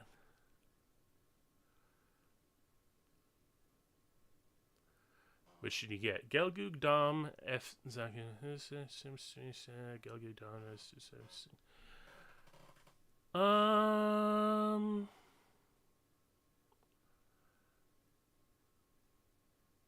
well, I feel like the easiest and best pick out of that whole group is like the F2 Zaku.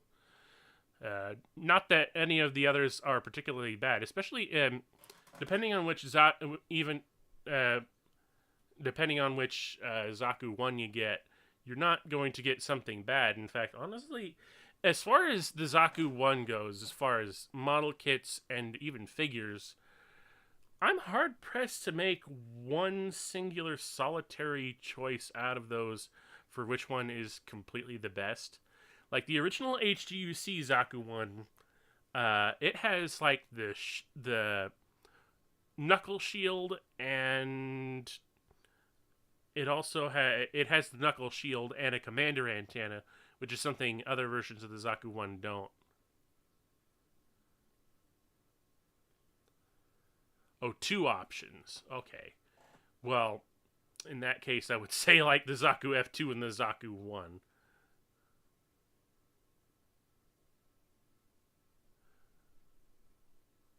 Because again, there's your options for the Zaku 1. There's the Origin Zaku 1, which actually has, other options that again you won't get with the HGUC version. And then there's the I also have the Robot Damashi Zaku 1, and the main reason I got that one. Oh, the first set was Gelgoog Dom Zaku 2 Xeon.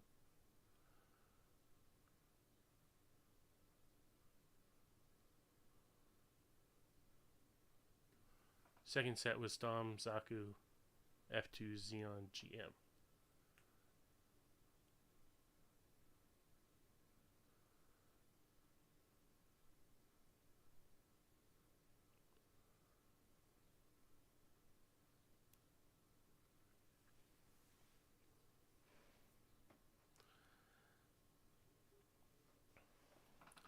Okay. Still a little bit confused. I wouldn't recommend, like, if you're talking about like the HGUC GM, I wouldn't necessarily recommend anything like that, simply because the HGUC GM is kind of crap.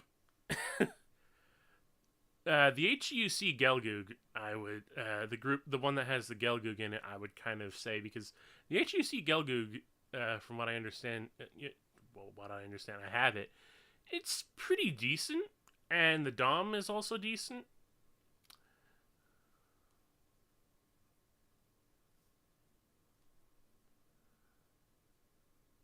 I say decent, maybe not great, but I would say either one of them is better than a group with the GM in it, because if the HGUC GM is just kind of it is aged real poorly. Like, I think it's worse than the first HGUC Gundam, at least in my opinion.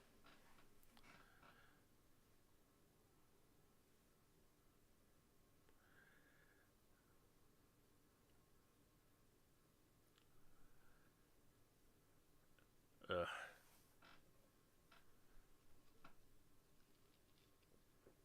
Oh, God. I hate when it gets lukewarm. But I need fluids, because I'm talking too much and my throat is starting to hurt.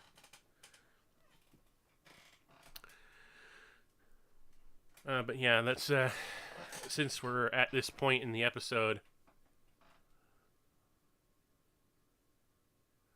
you could ignore the GM and replace it with a Zegok. Yeah. There's a way into space in Odessa?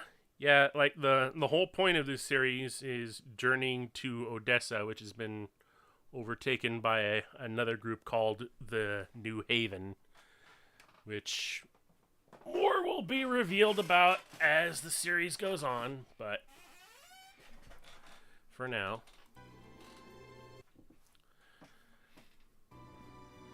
Mass driver and numerous launch pads during the occupation. Well, with the episode almost done, I want to get this out of the way, and then we'll come back after the stream is done, and we'll...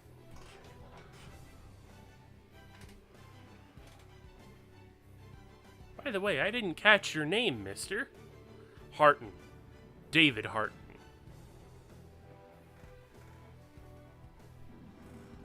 Keep that in mind.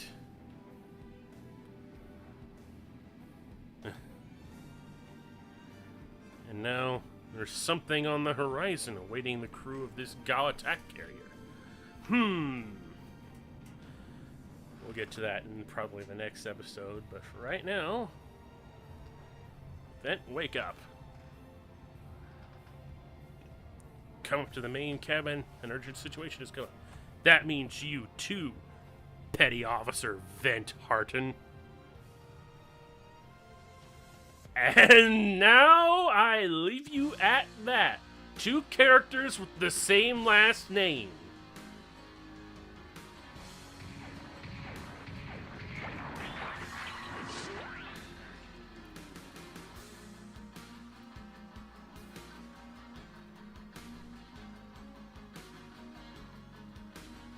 Yep. And that is the end of episode 5. Credits roll, and whew.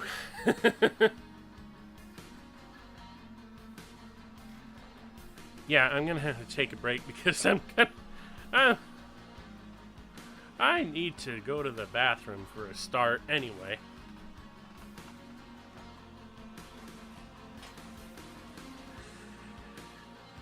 Wait, I didn't even notice. Yeah, that was supposed to be the big reveal.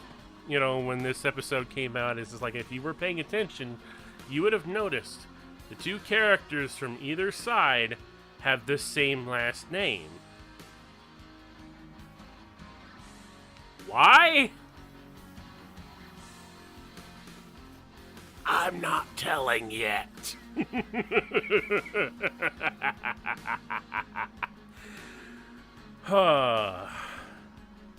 But yeah, that ends the current set of episodes for the main Embers of a Lost War series. Zaku was missing a piece of its leg. Yeah, that was sort of a thing. Excuse me. Oh, there's my mouse cursor. Hello? Right. So, I'm going to put on, we're going to make clear the playlist first and put on some music. And then, let me put on a little message here, or change the existing message.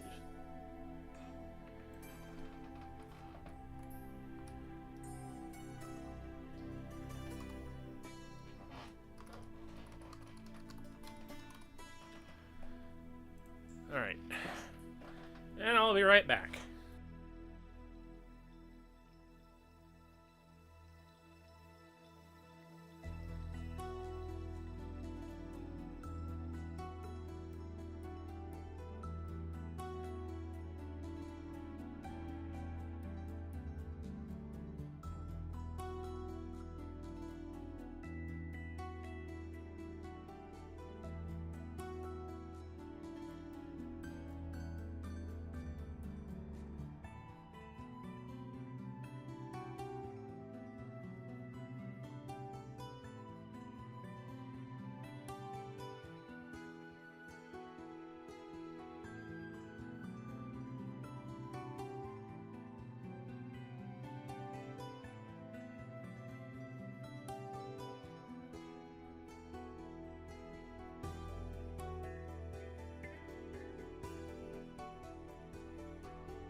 Okay. I'm back. I've got a glass of ice water. I've also got a banana. And I had just realized that I had forgotten to take my morning medication for the past few days. So I did that while I had the opportunity. Whoops! Is it any wonder my knees have been feeling the strain? My knees, my back, and every other part of my body. Just like, yeah, you're supposed to take your pain medication every day for a reason, dum-dum. Alright. Let's restore this.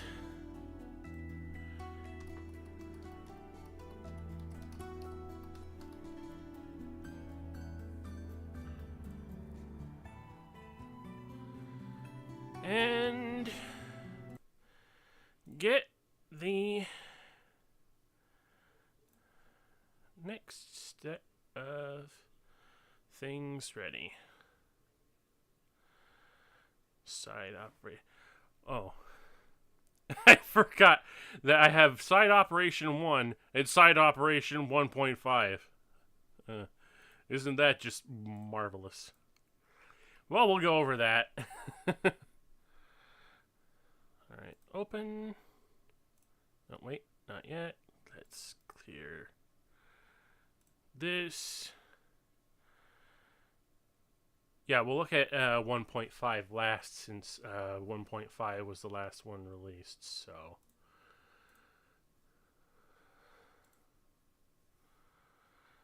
Moving on to the side opera. Will it show up, please? There it is. Okay. Streaming software. It is good.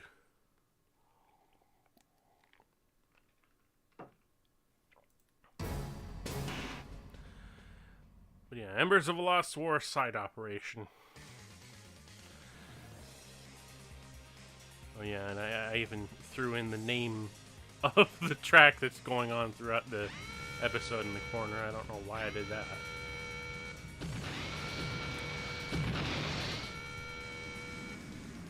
Am I the only one here? I think you are, because it says there's only one viewer right now. Granted, that's been fluctuating for a while. But yeah, to just give a brief statement about side operations, especially this first one. Honestly, it was a case of I wanted to do something that was in a different setting from the story that I had set up with the existing stuff that I was doing at the time. You know, just separated. I wanted another setting, something done in space, and there was no reason to go into space with the stuff that I was working on at the moment, you know, in the main series. And it probably won't be for a long time, if ever. Side note for the GM, I don't mind that its movement sucks. I just want something for my Zaku's to murder. Okay, fair enough.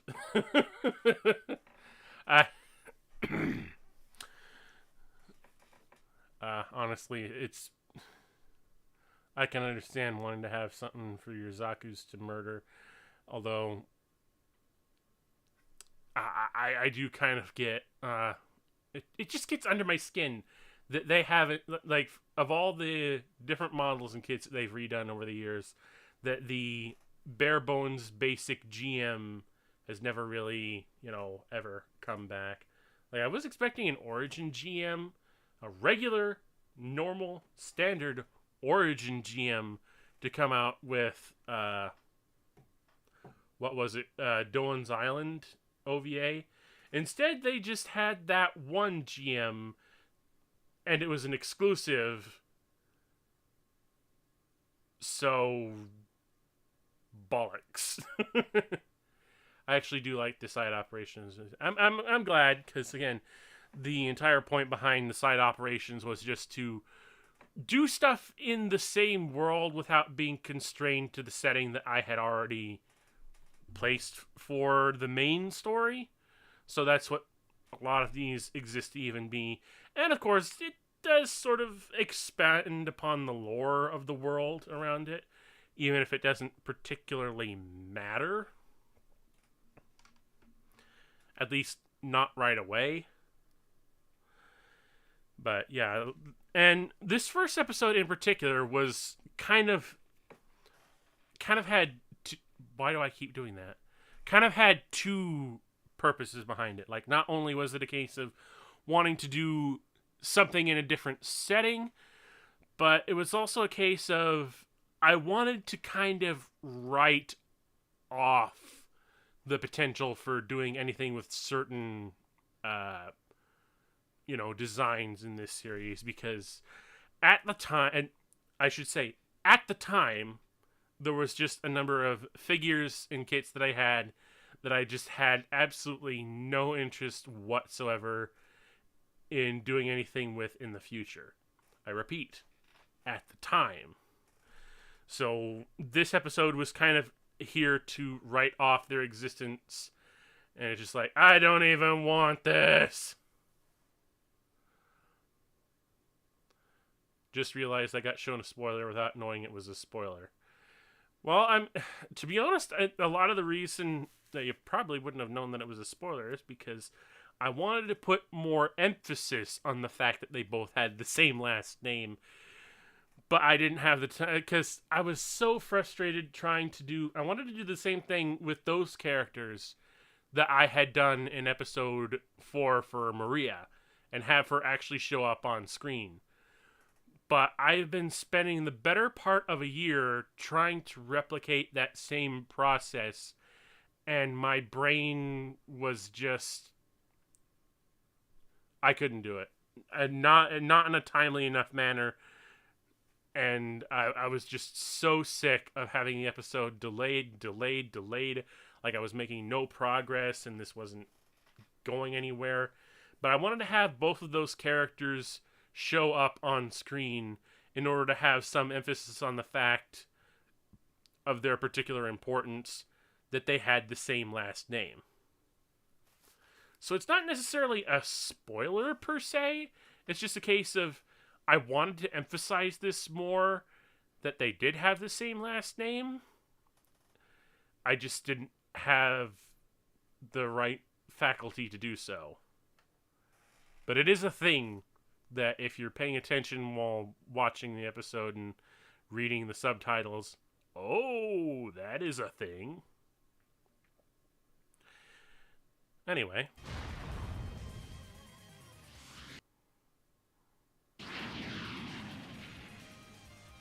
That doesn't look right.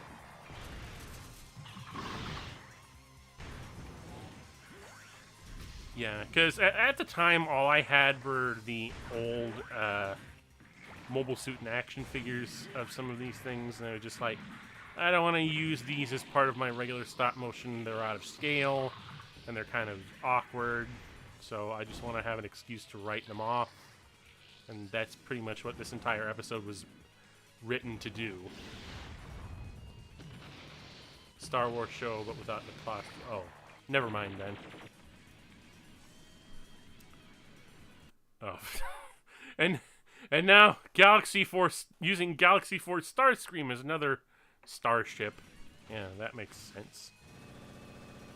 I'm using Transformers as props for my Gundam series. How about that?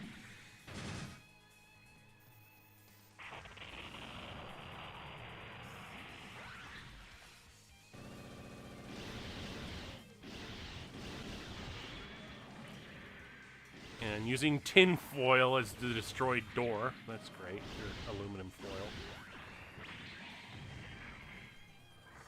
And there's those Lego parts that I use again. Yeah, I wanted to write off even having like the Strike Gundam and all these other things here. Because it's just like, I don't like these designs. These figures are useless and I don't like them. And the 04, again, that's going to be... I think there's a guess as to what the importance of that is, but it'll become poignant later. Yeah, and the same thing with the GPO2. It's just like all I had is this... awful old yellowed MSIA figure. So I figured I'm just gonna write this one off. Then of course I ended up getting the Robot Spirits figure and changed my mind. Way too late.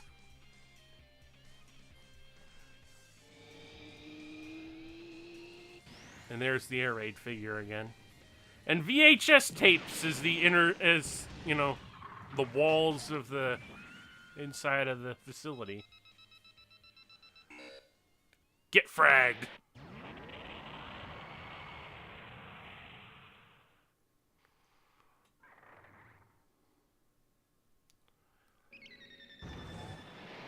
Yeah, and then I have the Wing Gundam come along and blast it to bits.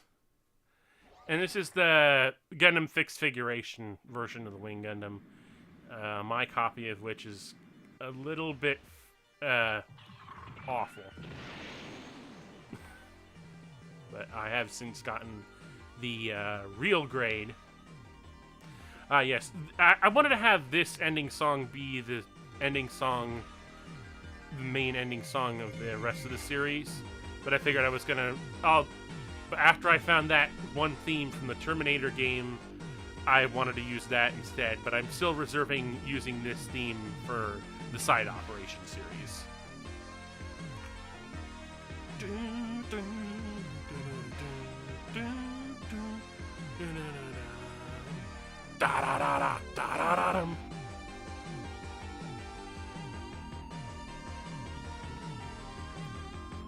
Actually, I think this is the first time that I actually did have like a credit sequence in any of my videos, chronologically speaking. Like this was released well before, you know, later episodes of the main series that did have credit sequences in them.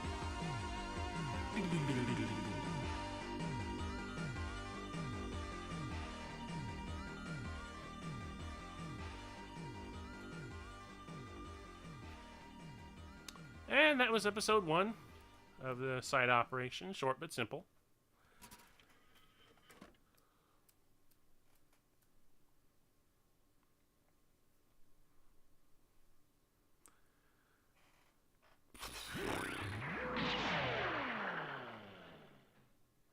What was... Yeah, no intros, just the simple little chime.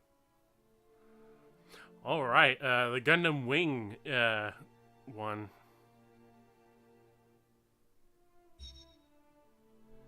This is Flying Stallion, Alaska. Are you receiving? And once again, it's the Transformers Universe Silverbolt as another prop for a Gundam stop motion.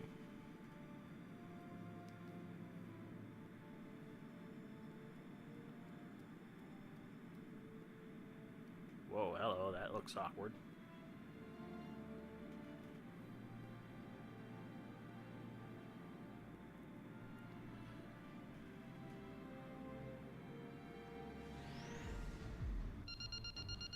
Ah, yes. And then, you know what? In hindsight, using that specific minicon for this thing was perhaps not the best idea. I should have used one of the other 2 minicons from that particular set of minicons, because...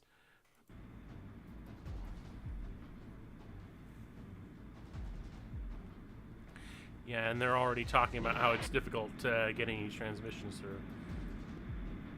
Using this particular minicon as like the shell for the Wing Gundam isn't perhaps, you know, the most, it isn't the most fitting.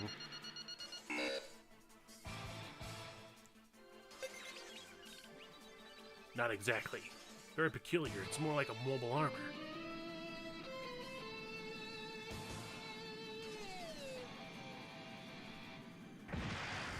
Yeah, and this side operation, I think, is very clear. Just a recreation of the beginning of Gundam Wing. Although, slightly different, obviously.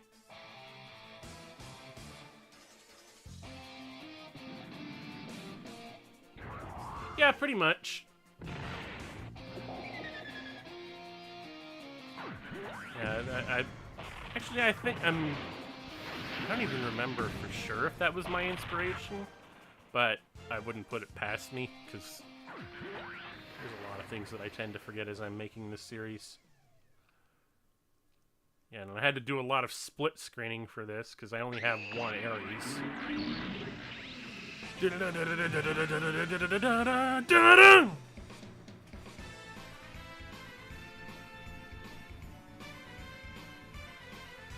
This confirms my suspicions. More parties got a hold of the Gundam plans than we thought. Intrigue. Gundam plans.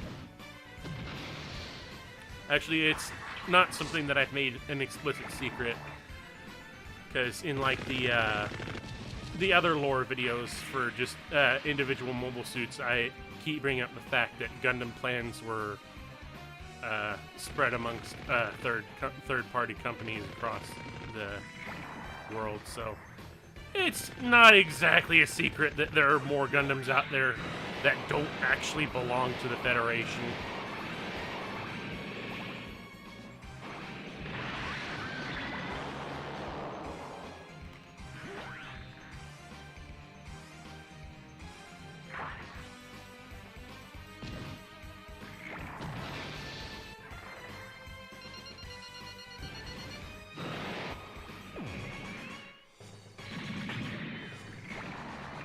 The difference this time around is that he stays in Leo, and this time the Wing Gundam shoots its arm off to get away from him.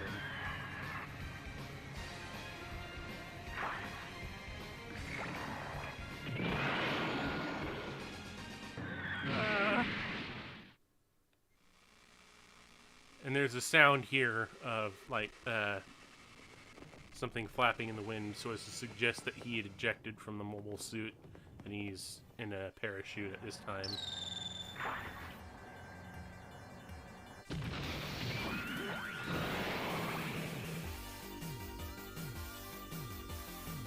What were the two suits that died for Verdun? Ares. They are the robot Damashi Ares.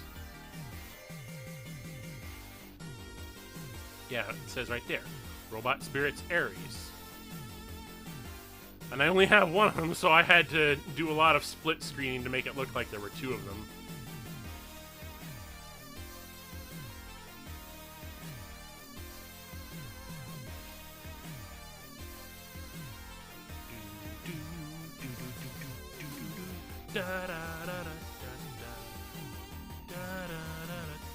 Ugh, excuse me.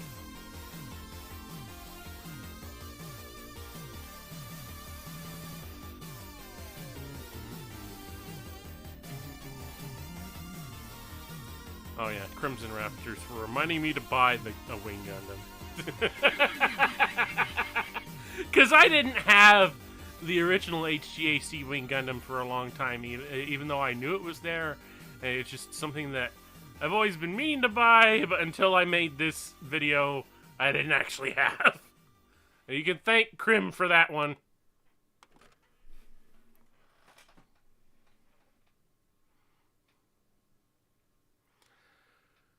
But now we're on to the third side operation. Now this one actually takes place, you know, during the war. Is that a dog? Yes, it was. I'm pretty sure you guys can't hear it, but that's something that's bothering me.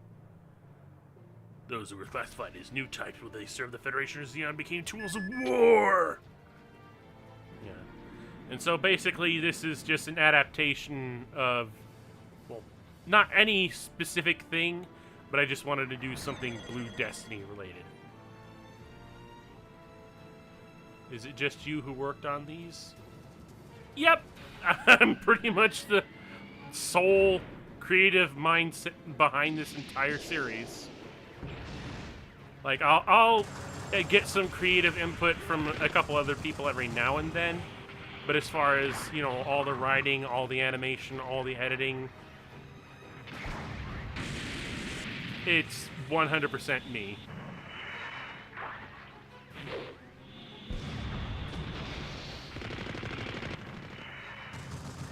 Yeah, Xeon, the Federation, they're fighting off a bunch of Xeons.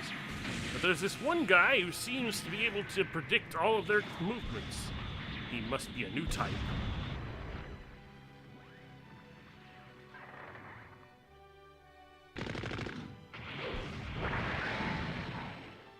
Yeah, and the GM gym that you see several times throughout this is supposed to be GM command type, but I don't have a GM command type model kit right now. So I just decided to put the command type head on the GM gym and pretend that that's the command type. I could also probably repaint it to look more like the command type, but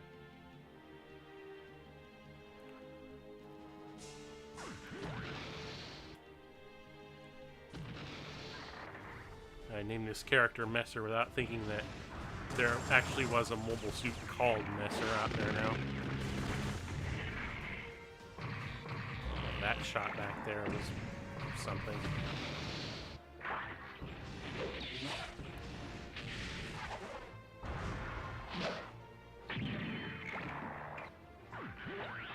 Honestly, I kind of feel like I should be talking more about how I film most of these shots, but most of the time I can't even remember how I managed to get away with doing some of this stuff. I know you use cotton balls with some of it. I actually think this is the advent of me using like the effect parts that I had bought separately for some of this stuff. Not that I still won't rely on cotton balls where applicable.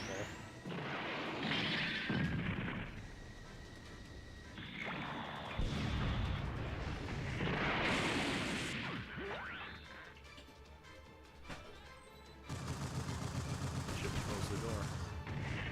And here, yeah, this is where. What's up?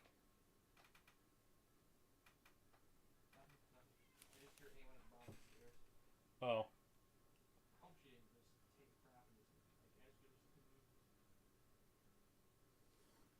Sorry, random little interruption here. Can you close that door for me? Yeah, otherwise she won't. Oh, I gotta make sure the wire.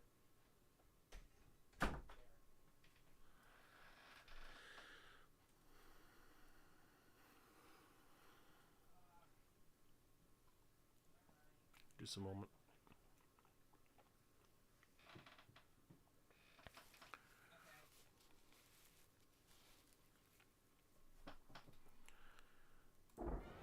Yeah, now we get a look at the exam system.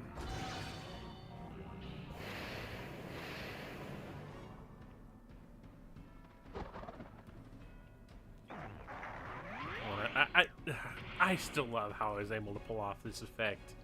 Not specifically the rain, because that's just an overlay on the screen, but this right here, the lightning bolt, like that look.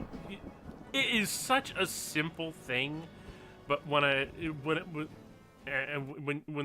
you pause on the bolt itself, it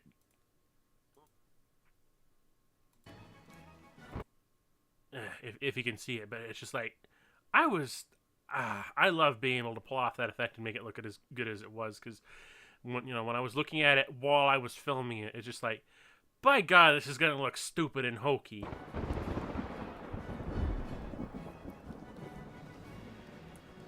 But it turned out a lot better than I thought it would. Like, even there, it's just like, good grief. It's such a wonder unto myself that I managed to do that. Because what the effect is basically the actual lightning bolt itself is a bendy wire, like one of those twist ties that you used to get with action figures, before they got rid of those damn things. And I've just been holding on to those, and I just sort of bent that into the shape of vaguely. And now there's an airplane or a helicopter. I'm not sure.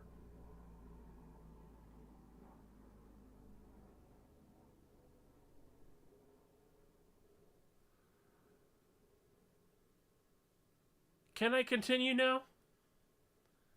Yeesh. But I just took a bendy wire and I bent it into shape, and then I did like a rapid flash. Well, maybe not rapid, but it's just, I took a picture with the light over it, like it was all highlighted, and then just some rapid light flashing in the background. And I thought, okay, when this is going to come out, this is going to look hokey and stupid. But it honestly ended up looking more realistic than I thought it would. And I just... I feel so good that that effect came out as good as it did, considering that my thoughts when doing it was, boy, this is going to look awful. And it didn't. And I just love how it turned out because of that. Can't get me. You won't get me! And this pilot panics because he's under a lot of pressure from the exam system. I'm a new type. I can't die! I am the future! I am the...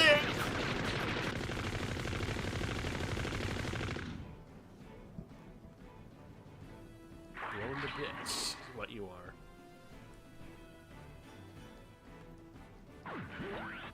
Oh yeah, that's another thing, because the robot Damashi Zaku FZ specifically comes with the effect parts to replicate it being skewered by the Gundam Alex.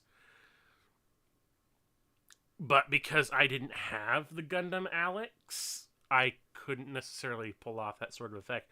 But that doesn't keep me from using the effect for other things, like skewering it by this GM. So that's a positive there. Yeah, and the light up eyes effect. That's another case of there's some split screening going on because I have a laser pointer that I point at one eye and then point it at the other eye, and then I have to sort of cut and trim to make it look like both eyes are on at once, and then rapidly flashing just to sort of there's something haunting about that whole thing. But of course, like all the test pilots in, the actual canonical Gundam Universal Century take on the Blue Destiny series, unfortunately, the pilots for the Blue Destiny here also does not live. And that's just one of the things that the exam system has the capacity to do, is that it'll kill the pilot. Unless your name is Yu Kajima, of course.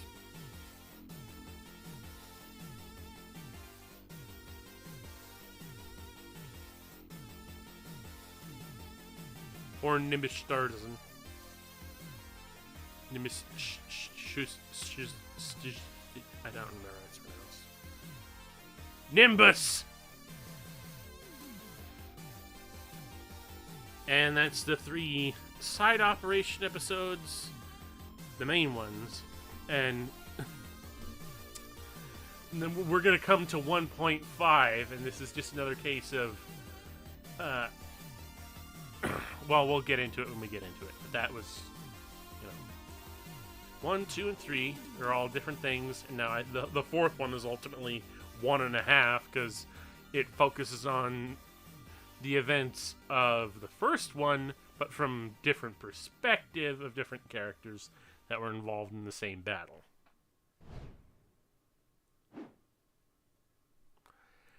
And it was also kind of a semi-retcon of a few things.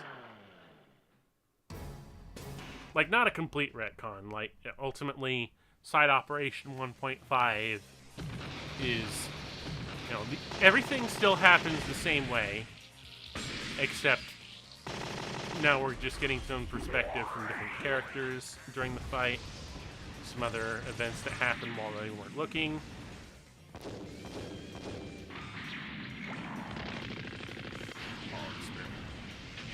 The Anaheim facility is compromised. It will deal a severe blow to our defense contract.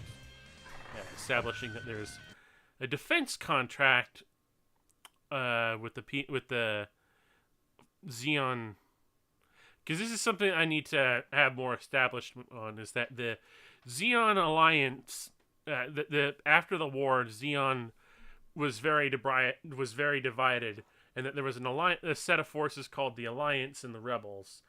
And the Rebels are basically from the old, they're like the regular Xeons from normal Universal Century, and then there's the Alliance, who are like a Homeland Defense Corps who formed a special separate military called ZAFT, which in this universe stands for Xeon Alliance Forces Trust.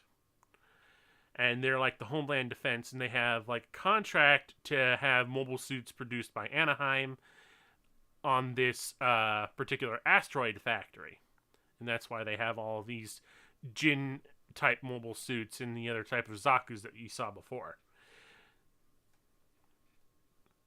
This is me, when I was making 1.5, this was me sort of trying to semi-retcon the fact that this was actually something I wanted to have in the universe, after all, rather than,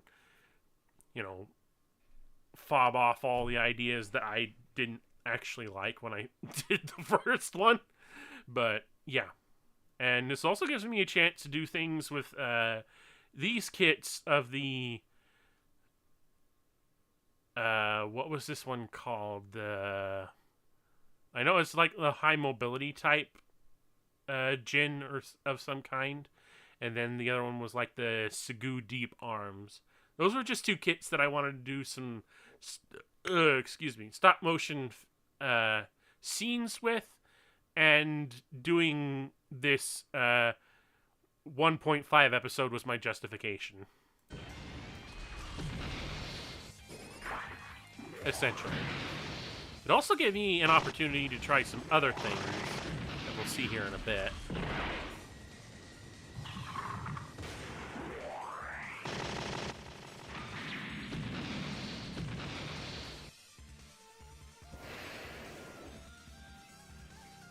Yeah, this inside the cockpit. That first one that you just saw was I had actually found some video game assets on the Steam Workshop for the actual pilot suits, and I figured I would use this episode as an opportunity to see if I could add those into the mix.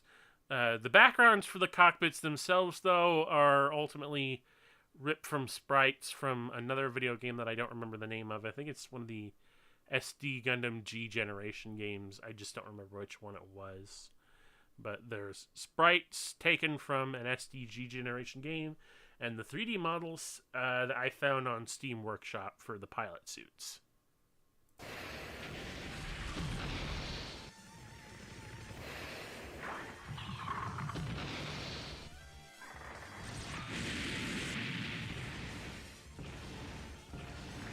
Of course, we're seeing stuff from the first side operation again to contextualize the timing and whatnot. And back again with the VHS tapes.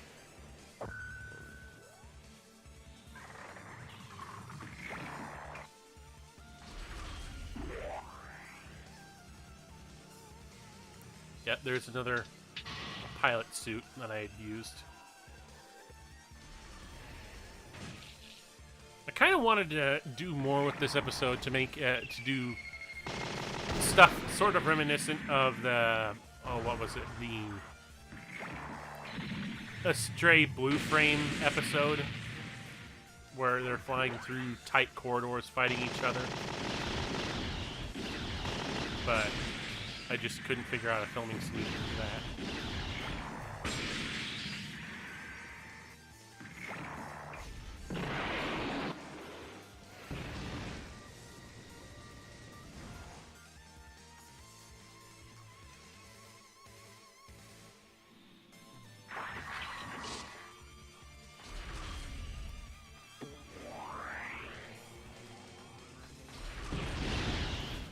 this was also an opportunity to sort of use some new sound effects files that I was using, I found at the time.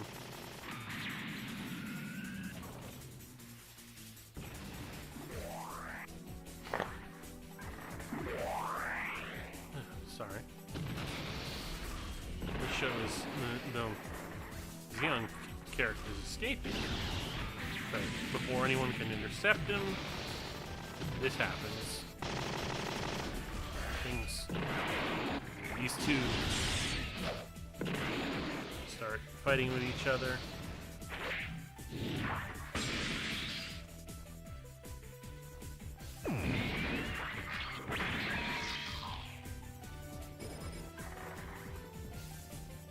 Unless you want to know what a fried egg feels like, you best do like me and vamoose.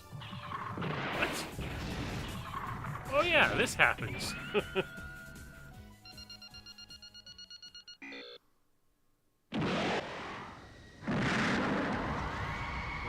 Detail. Also the fact that the character that stole the Segu is from a different party, not related to the other Zeons.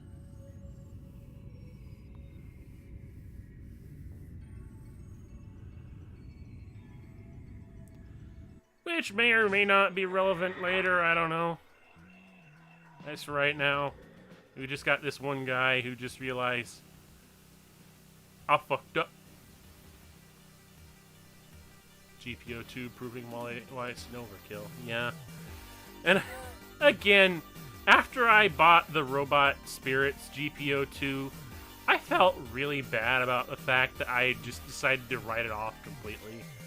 Hence why when I did the little lore episode on it, I decided, hey, you know what? We'll have this little thing where it gets picked up and rebuilt, and it ends up in someone else's hands so that I can use it for events later on. Yeah, sure. Because I do like the GPO2 design.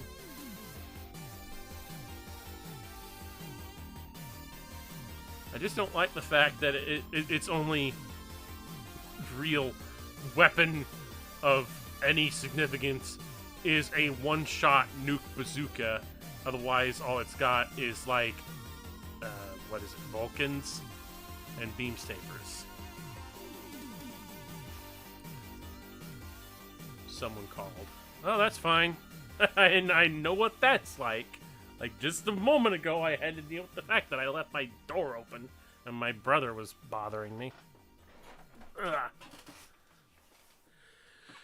But, that's side operations 1 through 1.5.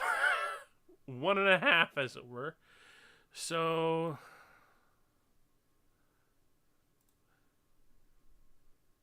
hold on. I prefer the GPO1FB and GPO3 over the GPO2. Understandable. I just kind of like the way the GPO2 looks, because it's got this very... excuse me again. Sinister look to it. Also, it's chunky. Real chunky. I just like how it's a very chunky looking Gundam. And that its face is different from your standard Gundam stuff. But that's the side operations all commentated over. Now to move on to the very short-lived Coming Conflict series.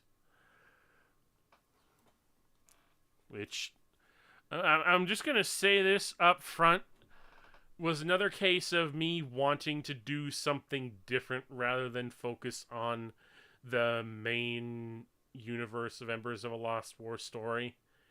You know, I just really just wanted to do something different. And, you know, it sort of expands on the lore, even if it's a case of, oh, this takes place years after.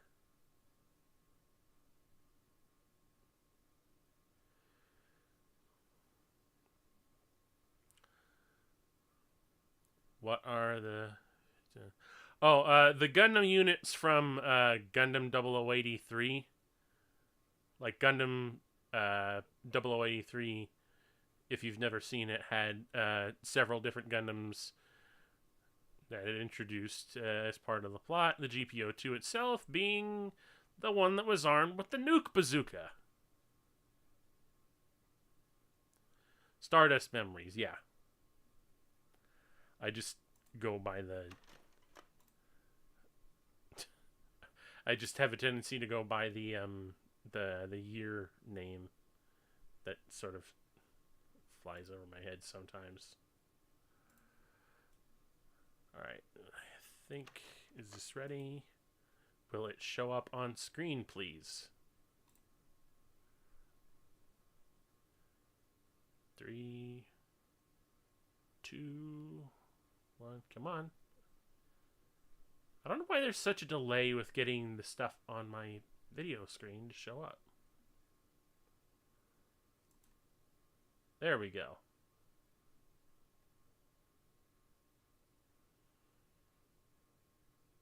You're still watching it. Okay.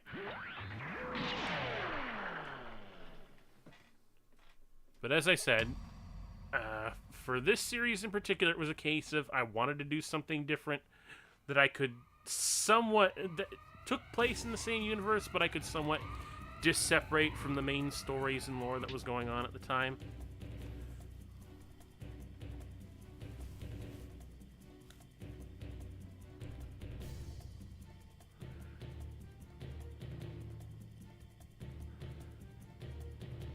Yeah, and so we've got some sort of 00 style stuff going on here.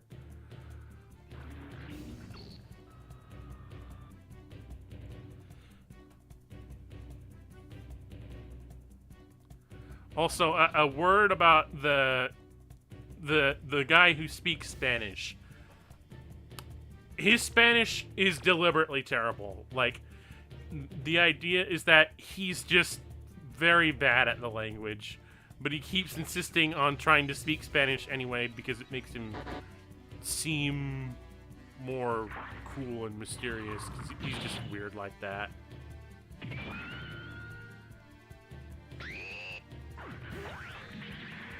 Oh yeah, and this it allowed me to reuse footage that I was never finished to make the Sekiha Tenkyoken!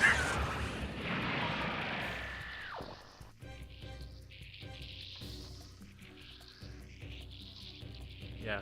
Well, like I say, it's a mixed alternate universe with a bunch of different elements from different stuff.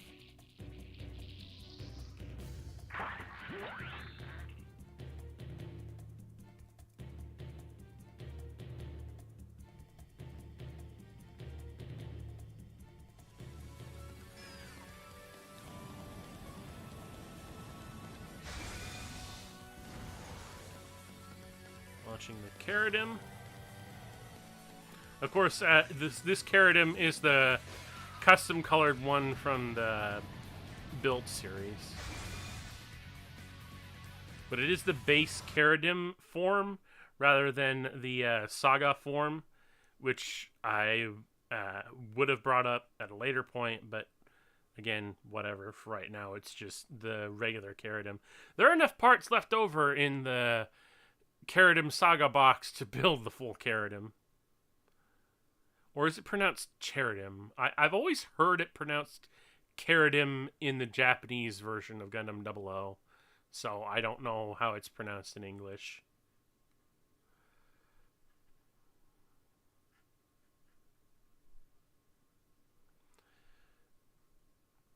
And of course the Zabanya, which ultimately I kind of feel like I was a little bit preemptive including that in here, but again, I wanted to do some different things with this series that were of the same sort of concepts, but ultimately disconnected from this ongoing series. Yes, and this is the Amazing Exia. Like you said, this tricked you before, but it's the Amazing Exia.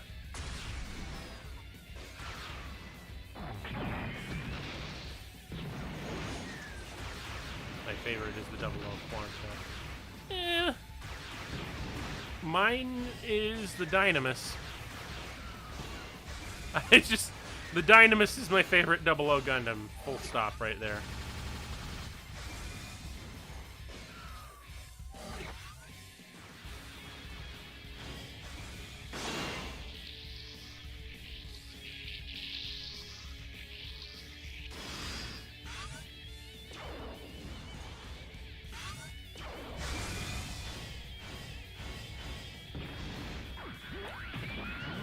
Go to Shadow! Yeah. Try and hit them all. Yeah, he fires all the missiles. You know, that's something else that irritated me is that, again, after I'd gotten and done this episode, they would actually later come out with the final battle version of the Zabanya. Or is it Zabana? I don't know. Again, pronunciation stuff. And now to top it all off,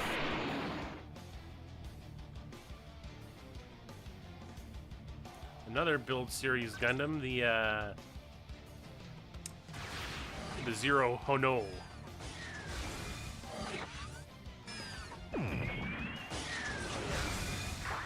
I like being able to do that little effect where he throws the saber up with one hand and catches it with the other.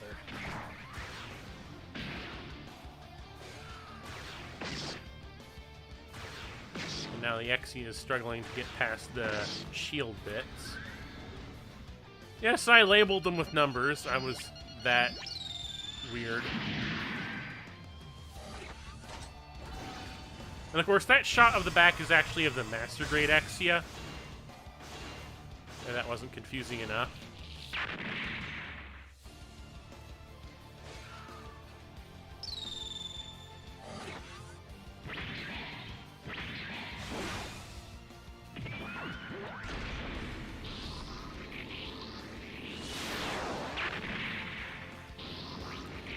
Bakunitz Goldfinger! And that counts them out real quickly. So now they're up against 3 Gundams. And now they're going to launch the Cerevi, which they note isn't complete yet, hence why you don't see the backpack on it.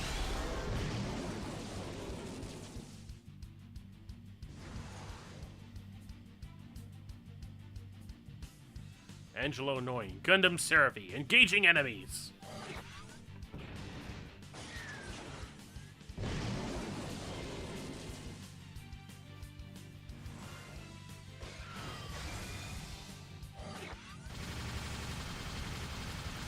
Doing that. I don't mean to.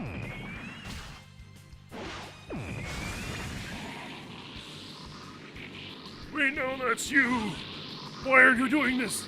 We are your comrades! Answer me! More drama.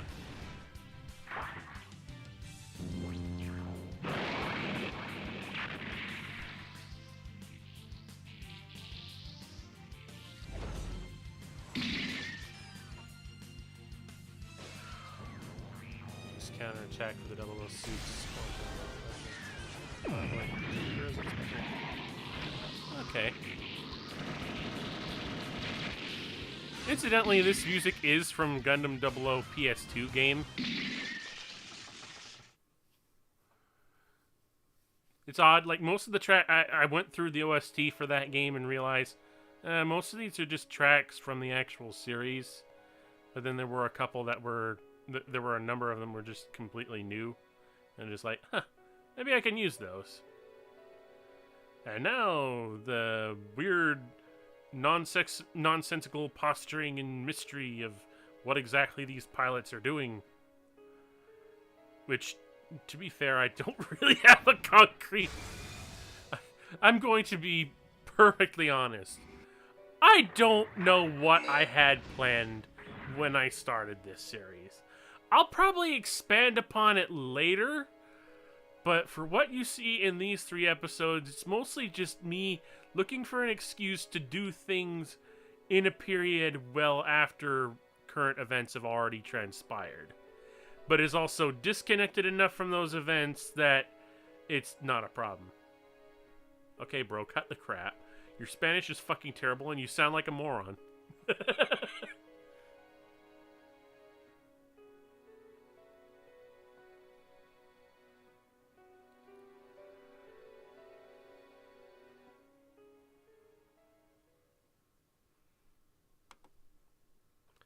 The suits will be pissed, assuming that celestial being is somehow a corporate entity?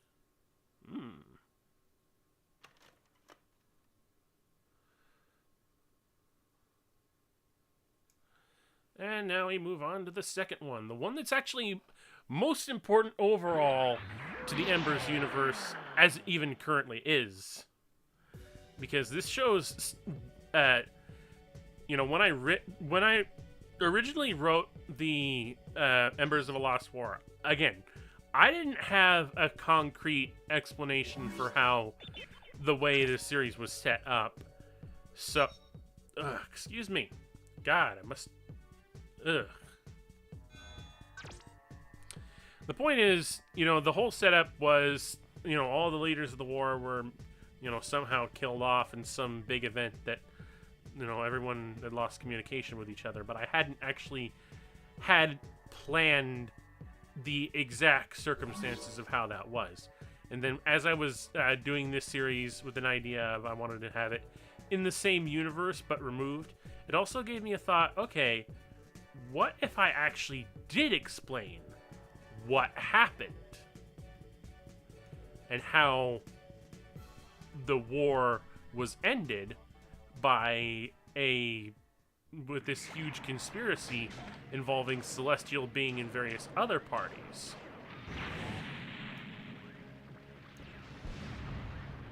And that it was the GN particles that allowed them to cut off communications around the world. So, me doing this episode was my way of finally explaining a plot point that I had never really had the opportunity or forethought to explain when I started.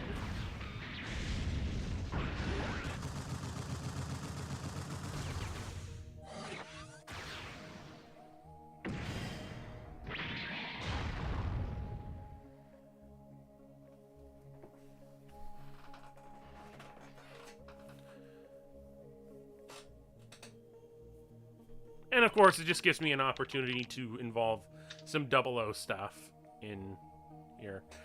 Which was another kit I initially didn't want to because I wasn't that big on 00, but as I started getting some of the model kits, I became more intrigued with the possibility of using Gundam 00 stuff in my stop motions. So, again, you can be thankful for having some Gundam 00 stuff here.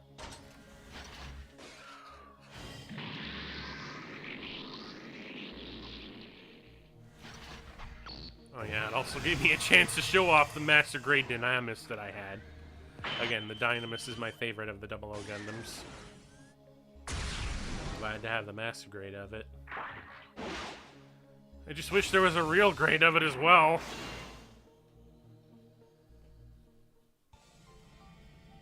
Someone should make a stop motion of a Gundam just not being able to kill Azaku. Oh yeah, and this piece of music.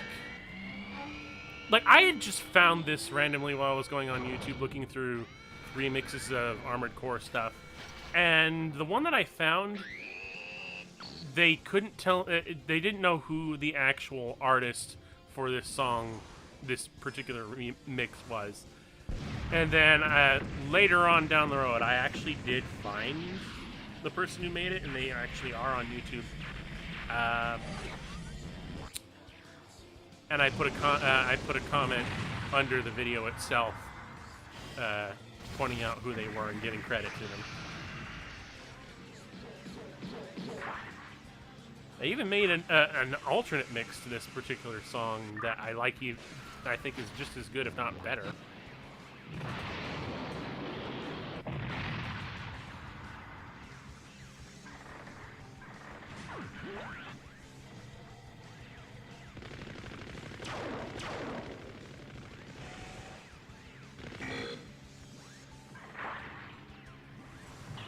That's another problem with not having proper GM command figure and or model at the time, as I didn't have like the specific beam gun that the GM command uses. Also, the GM command should be, you know, brown if it's being used on the ground.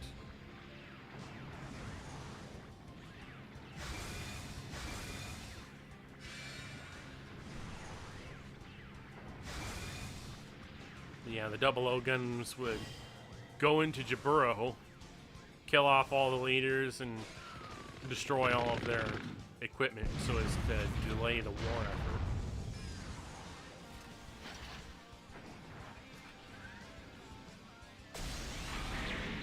Again, part of this bigger conspiracy to end the war. Feats are not to be scoffed at. Shifra and Dos had to take on Jaburo's inner defenses on the road.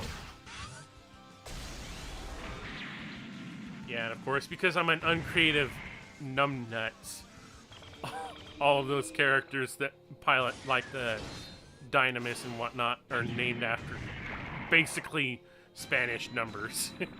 Dos for 2, because the Dynamis was GN002. And that was the Mud... we saw a couple of other Gundams that were being worked on back there, including the Mudrock and the Gundam Unit 7. And once again, I've got another Transformer that I'm using as a prop. And again, that was like Minimus Ambus is the car. And that's like from the Combiner Wars Ultra Magnus set.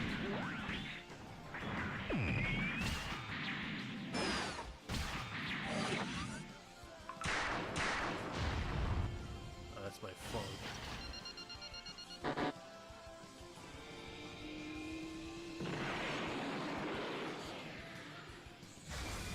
I wish that effect had been smeared. It was supposed to be like, I want to make it look like it was taking off on a curved runway, and it didn't really come across that way. Once they were done in Jaburo, they would head to North America, and once again take out the commanders of the conflict there. Oh yeah. I'll probably get into this later on when I have opportunity to, but Tyrans are now also Xeon suits.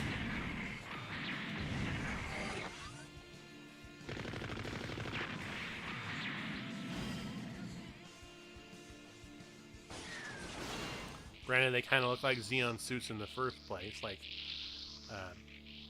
cousin of the Zaku too. The purpose of the operation was to cripple the command structure so that the opposing army would have significantly reorganized. Yes, the Lost War period was mostly celestial beings doing.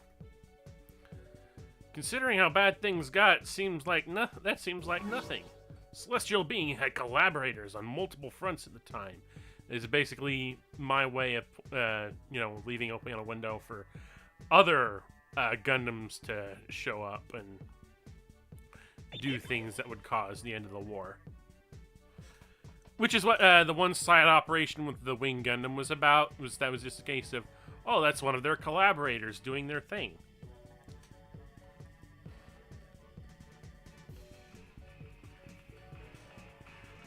Oh, great, my alarm's going off.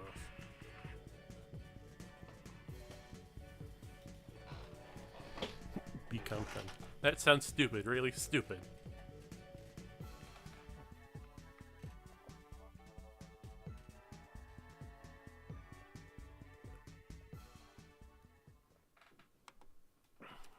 And that was part 2. And part 3 is basically me just trying to put an end cap on things as we're done with this for now. Here's what the future looks like and what I'm probably... and you know, just give an example of where things could go from here without, you know, real clear indication of what all this is. Just a sort of, well, this is the world after whatever the previous conflict was and however it ended. Of course, gives me a chance to use J-guns. More Transformers as props.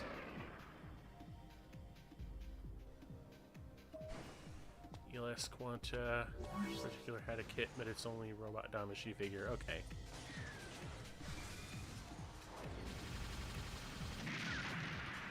Pilot is already codename Ghost. I wonder if there's any significance to that name.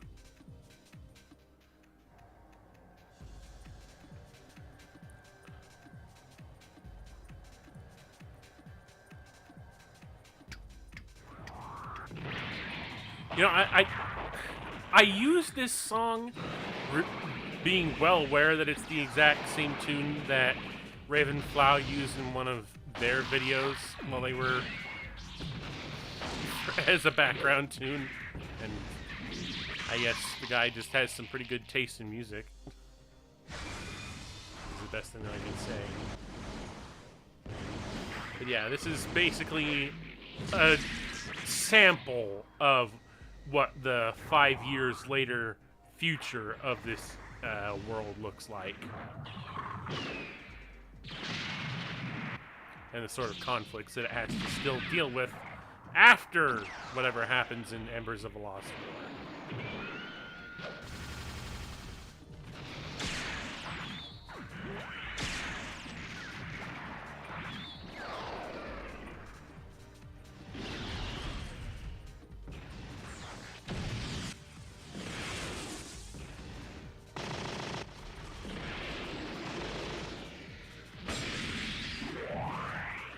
Killed off Starscream in the first episode. Yeah, that was kind of a thing.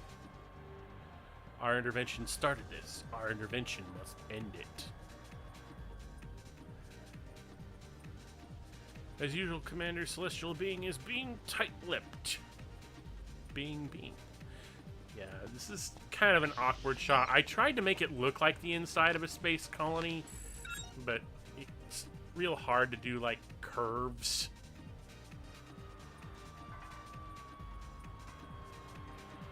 Yeah, that was the Ashamar. Back there somewhere. And it seems like one of these characters is actually a double agent. Will that be significant later? I don't know. Again, this is all set up for things that I don't have planned. But, you know, I like to have the open window to do something with it someday. Like, if I ever get that far. Which, now that we're at the end of these commentaries for Embers of a Lost War, the side operations, and this other side series, which I can, you know, we're now done. There's nothing more to commentate over. I'm pretty sure I could commentate over, you know, some of those other videos, like the ones for the individual mechanics and whatnot, but I don't think that's necessary. They already have their own commentary, and I just don't think there'd be any point to that. But now that we're at the end, where do I plan to go from here? Well, of course, the biggest thing is getting on to Embers of a Lost War Episode 6 and getting something done of that. But unfortunately, after what happened with Episode 5, how long that was delayed in getting things done for it, and ultimately not meeting the expectations that I had for Episode 5 since I had to edit things out completely. Ultimately, I'm going to completely... Episode 6 is going to receive a massive rewrite. A huge rewrite, because the original script I have for that is perhaps, if I can say so, a little too ambitious for where I stand currently. And I can't do it. Actually, hang on a second. I need to stand up. My legs are starting to cramp. Ah! Oh! Oh! Holy smokes. Ah, my legs. should not be sitting down that long. I thought Embers of a Lost War was over with episode 4. No, it's not done yet. I have a lot of things planned for this series yet. In fact, I have like a big... I have a lot of things on my mind for how this series is going to play out, and it's going to take a long time to get to the actual ending of this series. But for right now, Embers of a Lost War is just kind of postponed because I have to rewrite all the things I have planned for it coming up. And as such, it's probably going to be an even longer time before I can actually show you episode 6. Because again, I have to say, I'm rewriting episode 6's entire... I'm rewriting that entire thing because it's just a little bit too ambitious for the point that I'm at with production on the series right now. And as such, I cannot guarantee that I'm going to come back to this series for a long time because there's a lot of other things changing in my life right now, and really one of the biggest problems that I need to address is that I need to have a dedicated space to film for Embers of a Lost War, because I don't have that right now. Like I mentioned earlier in the stream, my current space for doing anything and everything is this incredibly narrow desk right in front of me right now that's only just barely wider than my own shoulder length. It is that small. And then there's the dresser sitting next to that. And anytime I want to have to sit down and film something, I have to take stuff off my desk. I have to move stuff off the dresser. And I have this fold-up table that I keep sitting next to me all the time where I keep things when I'm not using them. And that's just unrelentingly, unbelievably inconvenient to the way I have to do things, because I also have my computer right here in front of me. And I have like this big TV monitor off to one side. So I need to figure out a more permanent filming solution for a start. And yes, I am moving around a lot for a reason. I'm trying to avoid leg cramps for a start, because I've been sitting down for a long time.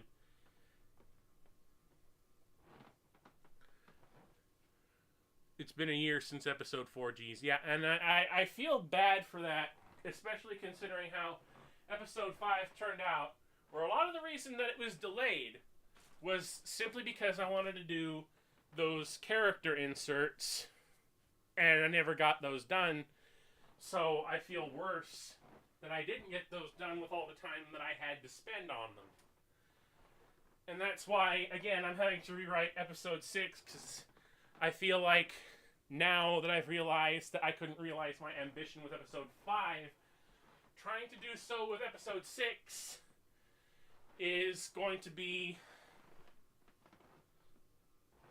not doable. Like, it's kind of just outside the range of my capability right now. So I'm going to have to rewrite episode 6 completely, tone it back, make it more cohesive, think about what I have and what I can do right now rather than try to expand my ambitions beyond my capability.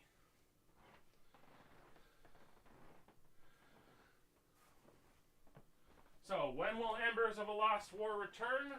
I can't say. The proper series. However, that is not to say that I will not keep making stop motions based on Gundam stuff or the Embers universe.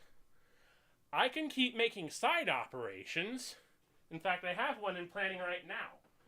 One based on a Zeonic Front style scenario.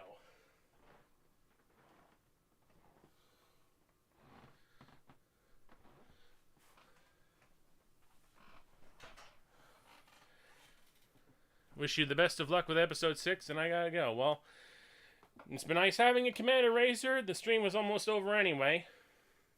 So, later.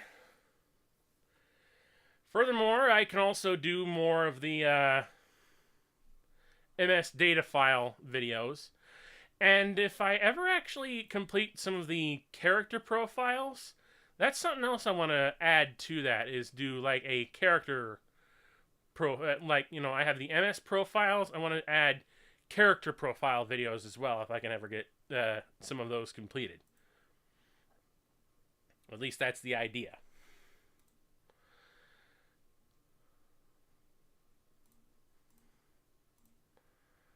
I should maybe just leave the monkey on there for right now.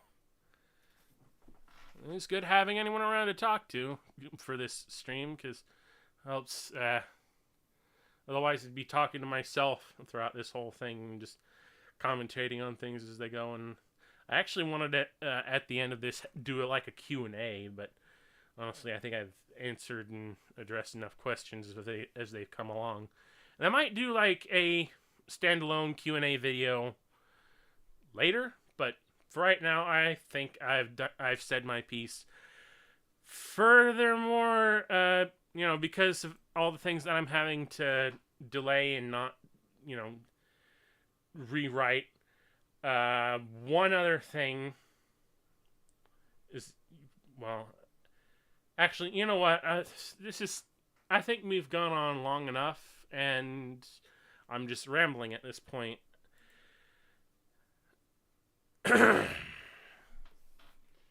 So, with all that said and done, I don't know if there's anything left for me to say, but this stream can pretty much end right here and now, because it's been 3 hours.